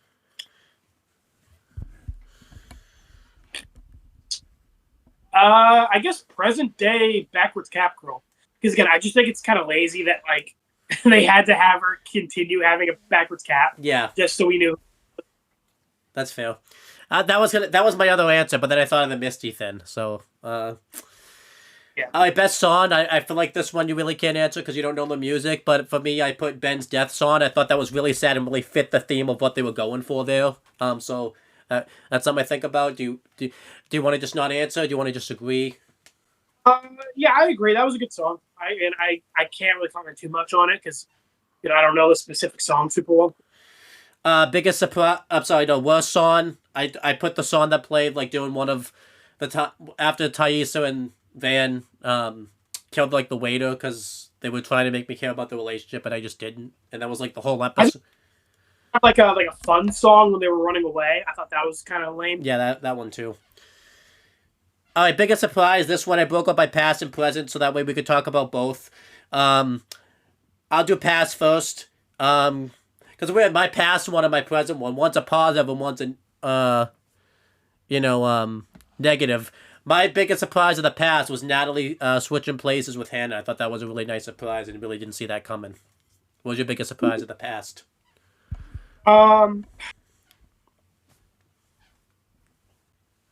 Surprise. I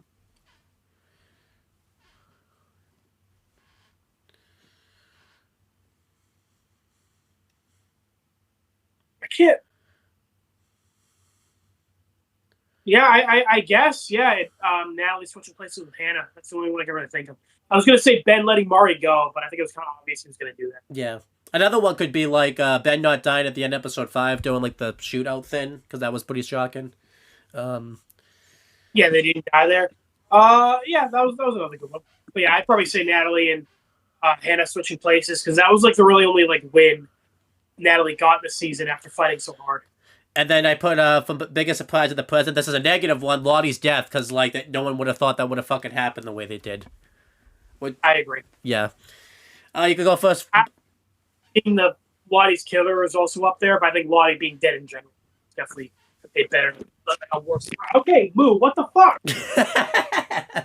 I can't just knock it down. He fucking pulled it and ran with it. I'm keeping that in. Yeah. Jesus. All right, so I'll let you start with this one. In the past, what was the most predictable thing in the past? In the past, predictable thing. Shit. Doesn't have to be a bad thing either. I guess Mari being Pit Girl. Yeah, that's what I put. And then present, I think I put Callie killing Lottie, because we called that for a while. That was definitely what I was thinking, most predictable, yeah. And then I put moments that broke us. For the past, I put Ben getting tortured. I wanted to say his death, but I feel like more him getting tortured like broke me. Like the whole... I'd say his death, because it really broke Natalie, too, was the thing. Yeah. Obviously, they're my characters. So I think, the music, and it's so sad that he was so happy to die, Yeah. Like, when he saw that in Natalie's hand, he was just, like, the happiest he's been, and that was so sad. I will say, the reason I didn't put that, I wanted to, like, change up my answers a little bit, because I didn't want to keep putting the same answer, like, multiple times, so I put him getting tortured.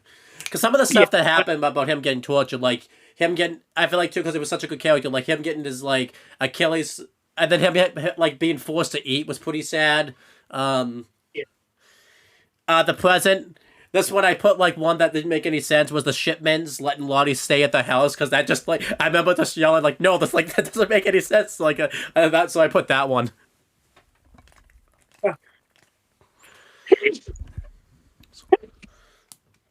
Oh.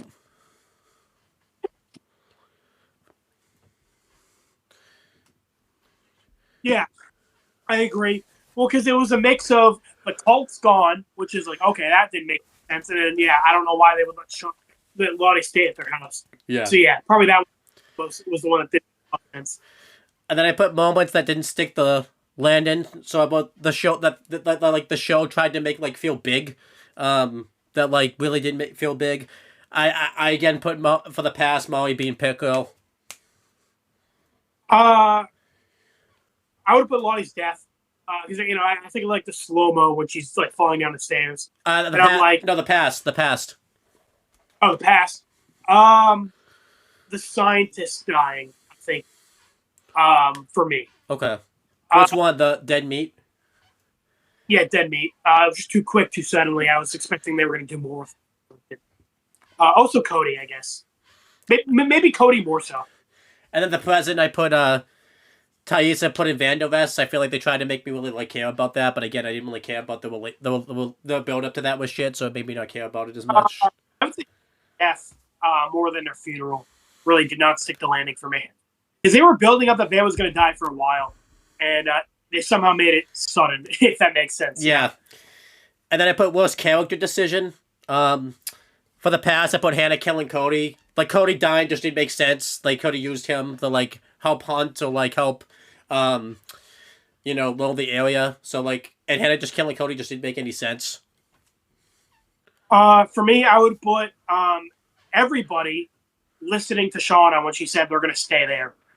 Because, again, that really, again, the fact that I sent you 3 separate videos of how I think they should have reacted to Shauna there should really show how strongly I felt about how everybody reacted to that. Yeah, I do have that later, so I didn't want to repeat the answer. Then present, I put, again, I didn't want to repeat myself, so I just put, like, Van and Thais' like, card game they're trying to play, where they try to, like, put the card on the ground and try to, like, see who would pick it up. Like, I just didn't really understand what their thought motion was thinking there. I would say for me, when they go to that, like, abandoned store, because, like, They didn't really do anything with that because that was like oh my god, this is tied to the Man with No Eyes, and they built it up for 3 seasons, and then they get there, they see the coyote, and they don't really do anything else with it. Yep. All right, best character decision of the show. What about the past? What was a solid character decision that somebody made? Natalie killing Ben again. I like that again. It was built up to it for like the whole episode, and even the one before the trial. If you think about it. And like I said, it's a very sad scene, but I think it's like the best. It's a very good moment between those 2 characters that I love. Again, I didn't want to repeat myself. I was gonna put that one, but then I think a best character decision where I understood his motivation was Ben kidnapping Murray. Made all the sense in the world for him to do that, even though he didn't plan it out exactly, and like he obviously didn't know what to do with it. But in the moment decision, that made a lot of sense. And then I guess for me, Natalie's is like, like Travis said, like there were going to be consequences for it, but I like that she still did it anyway. So like it like Ben kidnapping Mari is like the smarter decision, but like Natalie deciding to, go against her own best interest to help out her friend and his suffering, I think is like the more emotional decision for me. Yeah, I get that. Again, I just didn't want to keep like putting the same answer again. And then what was the best character decision in the present? I put Jeff and Callie leaving Shauna, and like I think that was it. I agree. All right, now we're gonna do show decisions. We're gonna do worst first. What was the worst decision the show made in the past? I think I have mine. You have yours. Worst decision. Like I said, the whole like everybody just being chill with Shauna being like we're all staying here forever. Yeah, I put the same thing, like how Shauna taking the group hostage was handled. So, and then worst show decision for the president, I think is pretty obvious, right? Killing Lottie. Yep. And then best show decision, I put of the past, the timing of killing Ben. I remember like being pretty strict on that. Like he died at the perfect time. I feel like if he stayed longer, it would have been too long. I feel like they killed him off at the perfect time. Yeah, I agree. I agree. Like pretty much everything with Ben in the first half, kidnapping Lottie, not Lottie, Mari. Like having them have a couple of good conversations in the cave. Him getting caught because he was saving Shauna Van and Recast Girl. Yeah. The truck, and his death. Like all of that was like handled super well and spaced out amazingly. And the president put the same thing as like Jeff finally calling out Shauna on a BS type of thing. Yeah, I agree. All right, moments that exceeded expectations, because there was a lot of moments, especially with how season 2 ended, we weren't really sure how they were going to go. I put just how Ben's character was handled in season 3, and I'll tell you why, just because some people were theorizing he was going to be the villain, and they were all going to go up against him. But I'm really happy how they handled his character, like you said, him kidnapping Molly. It made it look like he was just going crazy and was going to be villainous, but then he ended up being really moral. They did the stuff for the trial. His, the gun thing, the vision, just everything, his death, everything with Ben was just really handled tremendously. Again, if that was the whole season, I would have probably voted this the best season. I think it really exceeded my expectations. Yeah, the whole Ben thing was amazing. Every episode we were like, oh my God, Ben is so awesome. Yeah, and then for the present, I would also the exceeding expectations. Well, I remember a big thing with Ben was like we were really worried they were going to fuck it up. Yeah. So when it ended it the way they did, I was like, thank God. Same with Callie and Jeff for the present. I think it exceeds expectations because it's such like an afterthought. Well, not afterthought. It doesn't get a lot of screen time. So the fact that like it's so good is like surprising. I put Shauna's arc. Like I just think her journey in the present really exceeds expectations. So, all right, most disappointing moment. I'm gonna go first for this. Actually, I'll let you go first. What in the past? What's the most disappointing moment? I think we have the same one. Cody dying. I'd say. Oh, we don't have the same. Well, I have Cody dying later. I put the time jump in episode 1. That's really disappointing. I wanted to see the immediate after effect. Yeah. I mean, either or I think are good ones. I think the biggest reason is because then I think season 3 would have been better because then you could have saved all the Ben stuff to the end of the season. Yeah. And Ben could have had his own season. I mean, obviously, you would have to probably end it off the Sabin stuff at episode 4 because it's 6 episodes, all that Ben stuff. Well, I guess 5.5 because the end it would have been the end of episode 4. We do that, so you could have saved all the Ben stuff for the second half. Yeah, that is a good point. I remember it was very disappointing that we didn't really get any follow up on the cabin burning down, how it survived the rest of the winter, or any of that. Yeah, or even them building the huts and getting the livestock. Yeah, that is disappointing. Yeah. Again, I think that and Cody are pretty equal in my minds. Yeah, I think the biggest thing too is then you could get you could do a little scenes with Ben before then, wondering if he actually did put the cabin down because you could see him go crazy and everything like that, and then not really get much of him talking type of thing. So good one. Then the present, I put Thaisa storyline. Take your fucking pick, pretty much. Yeah. No, I agree on that one.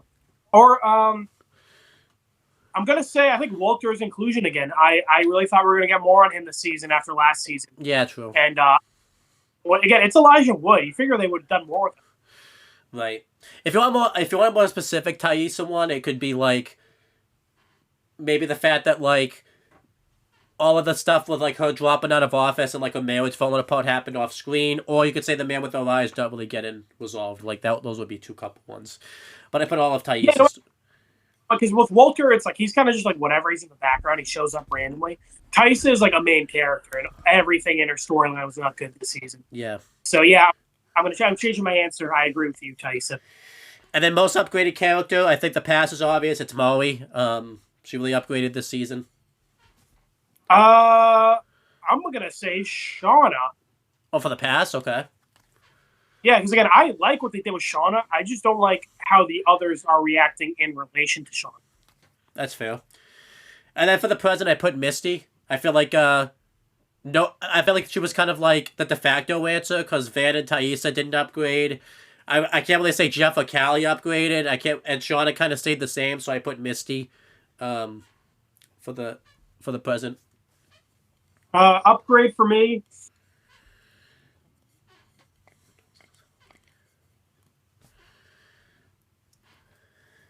I guess Jeff, right? I mean, I don't know. I think Jeff. We got a lot of good scenes of Jeff being a good dad this season. That's true. So, like, I already liked Jeff this last season, but I think this elevated him to like my favorite character in the present. So that's gonna. We may disagree when I say my most downgraded character in the present. So yeah, downgraded character in the past. I put Lottie though. I feel like Lottie wasn't as good in season 3 as in season 2. I think a lot of things she made like bad decisions, like killing dead meat, the visions with like Travis and recast going number 1. Just really care about a lot of Lottie's stuff. Yeah, downgraded. Yeah, I probably agree with Lottie. And I actually put Jeff just because I feel like we didn't really get a lot of scenes with Jeff this time. It felt like he wasn't in a couple episodes, and then like some of the episodes he was like cooped up in the hotel. So I feel like we didn't. I feel like Jeff just definitely downgraded because I feel like we got more scenes with him like last season and everything like that type of thing.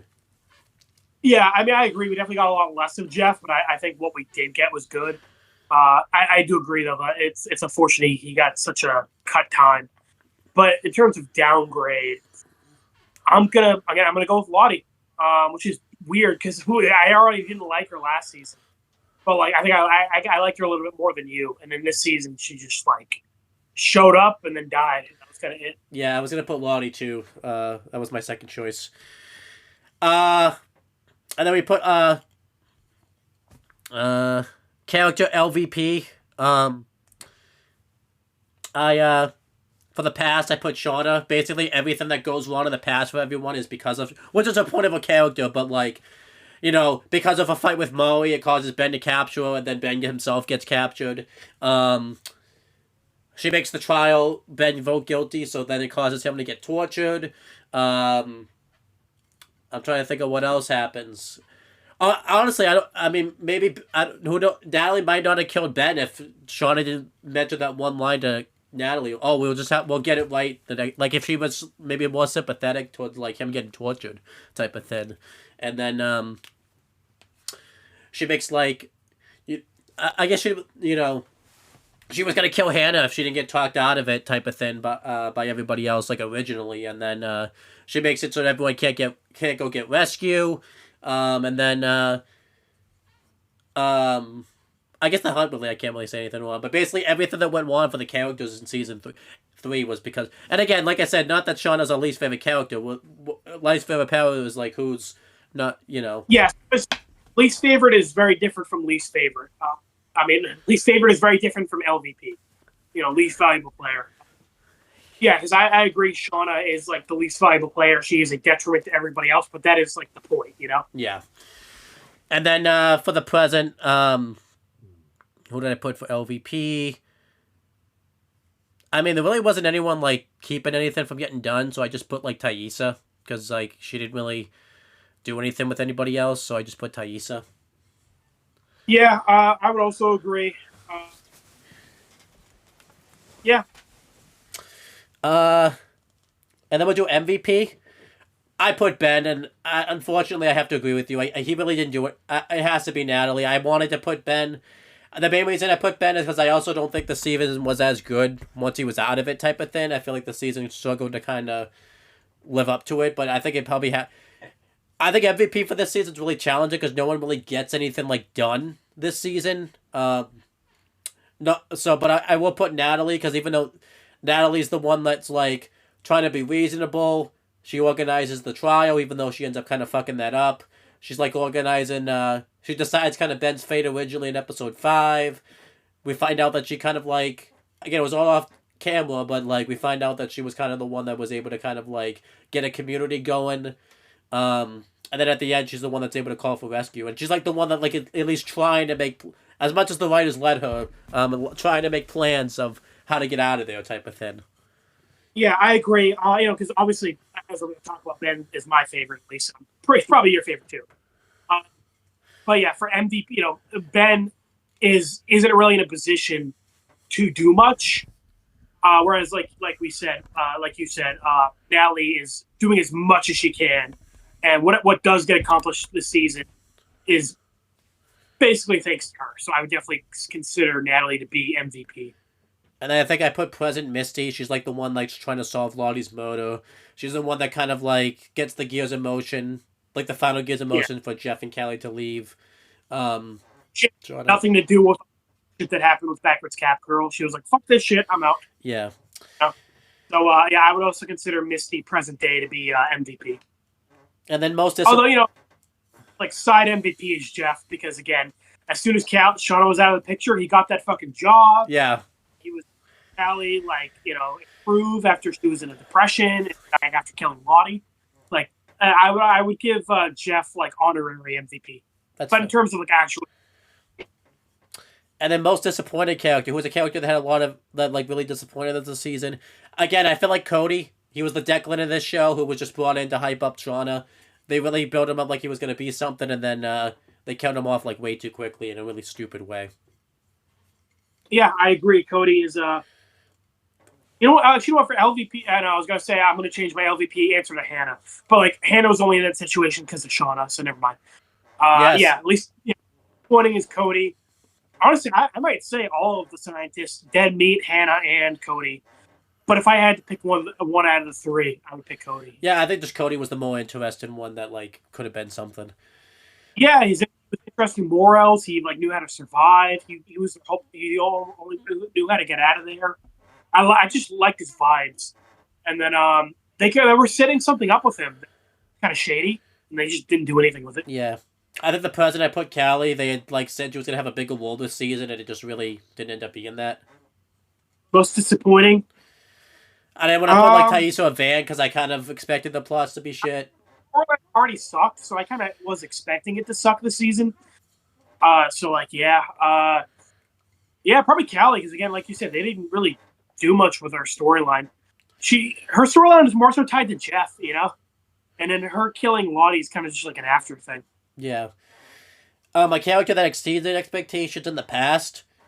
I don't know how. I put but Ben somehow exceeded expectations, and I don't know how he did. I had pretty big high expectations, but he still exceeded them.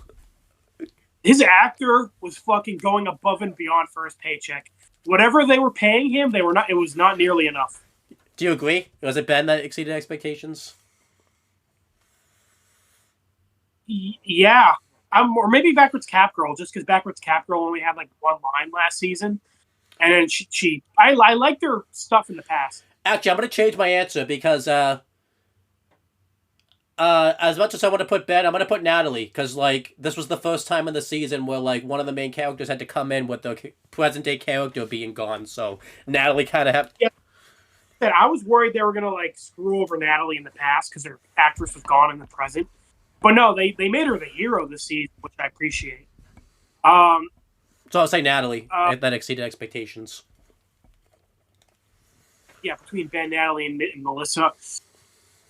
Yeah, probably Natalie, but also I would consider Melissa a close second. I can't really say Melissa because like she wasn't much of a character in season 2, so I had no expectations. Well, I needed expectations because I had like negative expectations for her. I had no expectations, not even negatives. I had zero expectation for her, and then they actually did stuff with her. And then who do you have in the present?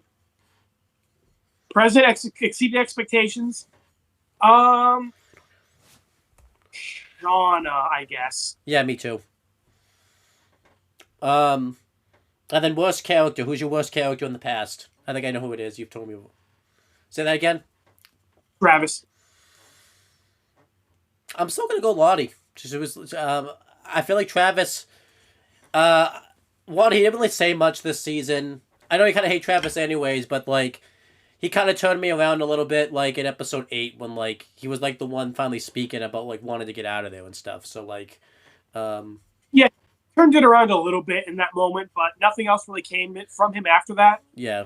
And at whatever points he gained with me, he immediately lost when he had a crossbow and didn't do anything with it. When Shauna was like, "Fuck you all." Yeah, that's fair too. I'm gonna put Lottie though. We knew he was dead set on getting out of there. and he made a trap to kill Lottie and not Shauna. It's like, okay.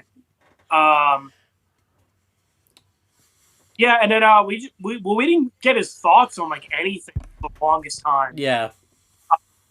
And then he ended up like trying to like get backwards Cap Girl to like be with Lottie, and that ended up like, you know, turning on him. His backwards Cap recast girl prevented them from going to the saving point. Yeah, that's fair. And again, I just don't like. I guess he was less of a bitch this season because at season 1 and 2, he would not stop whining about the stupidest shit. Yeah. Who is the worst character in the present? I think that's pretty fucking easy. It's Thaisa, right? Yep. And then I think best characters in the past pretty easy, right? Fucking Ben. But 100%. If it was anybody but Ben, call me a lie. Pinocchio. Yeah. Also, by the way, I want to say it's amazing that Mari was not my least favorite character.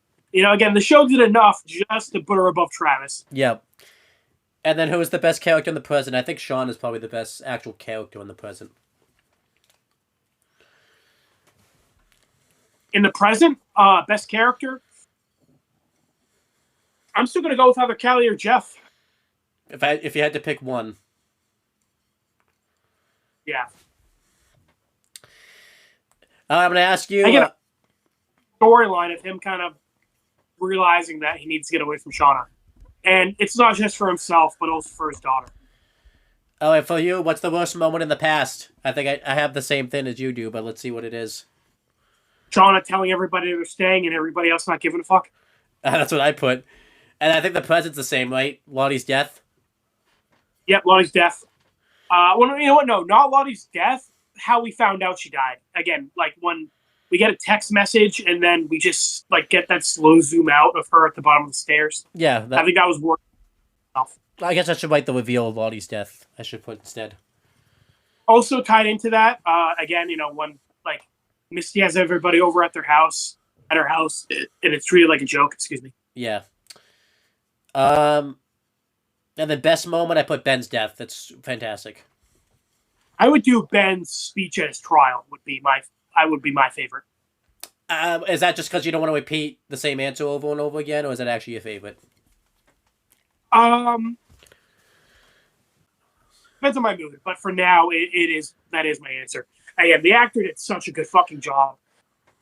You know, with that speech. Yeah, it's a toss up between that and this, but then best.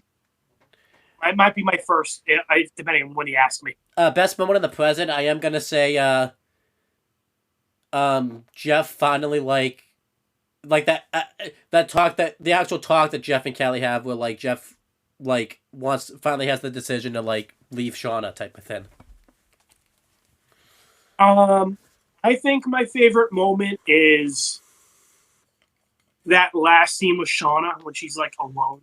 She's truly lost everybody. Yeah, that's a good one too. All right, so AJ, this one's gonna be tough for you because you don't really watch, you don't really follow the fan theory viewpoints of YellowJackets because you haven't really been able to because you haven't been caught up on the show. So this one you have to do a guess. What do you think it probably is like the most overrated episode of YellowJackets? Because if you had to make a guess, I think I have my guess, but what would be your guess? I'm gonna guess this episode because I'm guessing a lot of people liked it, but like I said, I think it did not live up to the hype. I agree. I think that I put this one too. I think they thought they got a lot of the reveals they wanted. Well, I don't think. Now, what do you think? What do you think is not going to be? What do you think what episode do you think they underrated? I'm gonna guess the trial is a very popular episode, so I'm gonna say the following one with Ben's death. Well, that's not the following episode because he doesn't die the next episode. It's Yeah, you know the one after that. My bad. I actually have a sleeper one that I think people probably are going to underrate. It's season 3, episode 3. That's a really good episode. That's when Ben gives like his speech in the cave. When he decides to let Molly go. That's when that's when he gets caught. The present's really strong too. That's when like Shauna's braids get cut and she lashes out and kicks Lottie out. Yeah, you're right. You get even though they didn't do anything with it, but like that was when Thaisa like kind of gave it to the wilderness, and hey, Thais's plot didn't suck. That has to say something. So, and then there was something else that happened, like, oh, and then like Misty like finally had enough and like didn't really care about her friendships, and like burned that picture. So I think that's what we're gonna be. Yeah, I guess that is the most underrated because I'm like, yeah, Ben's death was probably like that episode was probably talked about a lot. So yeah, probably that one, or maybe that one, or the following one where wait, is that the episode where we get all the visions in the cave? Episode 3. Yeah. Yeah. Okay, yeah, that one I'd say is the most underrated. I'm just guessing too because that episode like is right before like the trial, and it's also like a little bit before. Good one, but yeah, like you said, it's followed up immediately by like a lot of important stuff. So I can see that one also get, and it's like right after like the finale, the 2-part, like, because episode 1 and 2 aired on the same day. Yeah. I'm gonna guess this one kind of because it got like sandwiched in between like a lot of important stuff. Yeah, it's probably the most underrated. The best episode, I put Ben's death episode. That's a really great episode. I still think the trial is a bit better. Okay. I feel like I can't put the trial because that's the same episode we find out Lottie died, and that really brings it down. Oh yeah, no, you're right. Okay, no, never mind. Ben's death episode. I totally forgot about that. Yeah. I know that's just one thing, but that's like it really brings the. That does fucking ruin a lot. Yeah. It would probably be the trial though if it wasn't for that. The worst episode, I think, season 3, episode 9, like right before the finale. That's easily the worst. Because Van's death was shitty in the present, and then Cody's death was really shitty in the past. And everything in between. The best way to describe it, there's only 2 minutes of good episode, like 2 minutes of good stuff in the episode, and it's all the Callie and Jeff stuff, and even then, that's not much. Yeah.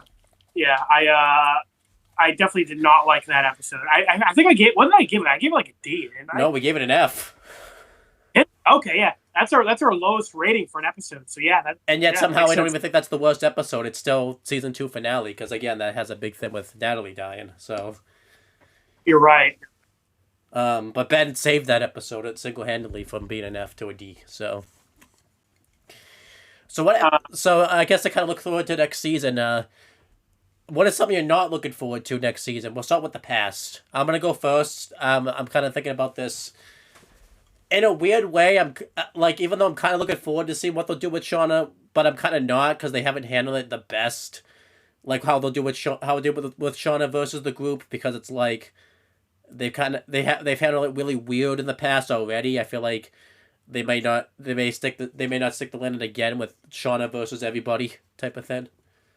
Yeah, I would agree because again, we already know that like when they get back, everybody's chill with Shauna. So like that has to be the case when they leave. So, I guess it's, I don't think they're going to handle that well. What about for the present? What do you? Oh, sorry, I forgot. For the present, what are you not looking forward to? Not looking forward to. Walter, because again, I think they're gonna fuck him up. They've done nothing but fuck him up. But I think, again, they're just to use him because that's like been my one hope is that like they'll do something with him, and I don't think they're gonna. Yeah. So season 4, but now, out of the way, and Misty's with Thaisa. I think Thaisa will finally have a good storyline. Me too. So yeah, I hope so. So did I answer mine? I think you said Walter. For the present, I might say Thaisa, just because I'm pessimistic. Thaisa's storylines, because this year was nothing. Yeah. Oh, even though it's not my most disappointing thing, can we also talk about, because that she didn't come back this season, Simone coming back. That was like that one episode thing, and then they just didn't do shit with her. Yeah, literally, like they got her back for like 30 seconds. Yeah, a good paycheck, I guess. Yeah. So what are you most excited for in season 4? We'll start with the past. For Shauna's life to fall apart. I think no, the past. It's gonna get the past. Oh, sorry, the past. Sorry. For the past, most looking forward to them getting rescued. I want to see how it happens and like kind of what state the group is in when it does happen. I put the same thing, just in case they don't do something, with them getting rescued, because I could see them just jump cut in. I put how Shauna. Yeah, I was gonna put like post rescue, but like I'm 50-50 on it if they'll even do that. Whereas like I'm like 100% sure they're gonna show them getting rescued. Like I don't know how they would end the show without showing. Yeah, I put seeing them get rescued, and how they'll handle it too, since like Shauna, like how they'll get actually everyone to go home, like with Shauna too and everything. The present, I put the Shipman family drama. Yeah, like I said, because like everything's converging on Shauna. You know, the Tyson Misty stuff, and then as well as you know, obviously her only like friends are against her, and then you know, Jeff and Callie. I think Jeff and Callie just want to be away from her. I think what's going to happen is that Shauna's going to do shit to just make them full on hate her. I can 100% see like Jeff is like trying to divorce her and is like talking to her, and then she kind of does what she did with Adam, where she like in Jeff's dream he had, like Shauna ends up killing Jeff. Yeah. And then that Callie to like go to the police and just spill everything. And then basically Shauna's life is like ruined. Like all of her secrets get spilled. And then like she ends up in jail or something, or she dies. I think it would be better if Shauna lives. Like she just kind of has to live with, you know, like she spent her whole life like worried about her secrets getting spilled out and like being bored. And then that's kind of just how she has to live out the rest of her life as well. Yeah. I'm looking forward. Basically like you said, the Shipman family drama. Yeah. I guess for the present, I'm not looking forward to. I could add in a weird way as, but that's me being that's me being skeptical that they'll like drag out whatever they're gonna do with this Thais and Misty and Shauna thing like for a while, because obviously they can't end it like early episodes. So hopefully they don't like drag it out to like the end of the season, whatever this plan is or whatever. My least anticipated thing. Hope they don't reveal any more YellowJackets are alive. Yeah, they really can't. So hopefully they. never, Owen. Yeah, I did say that and then Melissa ended up living. So. But yeah, that's pretty much it. For YellowJackets for hopefully a while. Unless we find out they've been secretly filming season 4, and then we get our last video for 2025, but we still got the did better win or lose video to do. But yeah, in terms of episode reviews, we will see you in season 4. Yep. It's been a wild ride in 2025. We're hoping to get a lot more done next year. Now that YellowJackets and OVB are out of the way, so hope you guys enjoyed this year for videos, and we will talk to you guys later. Bye.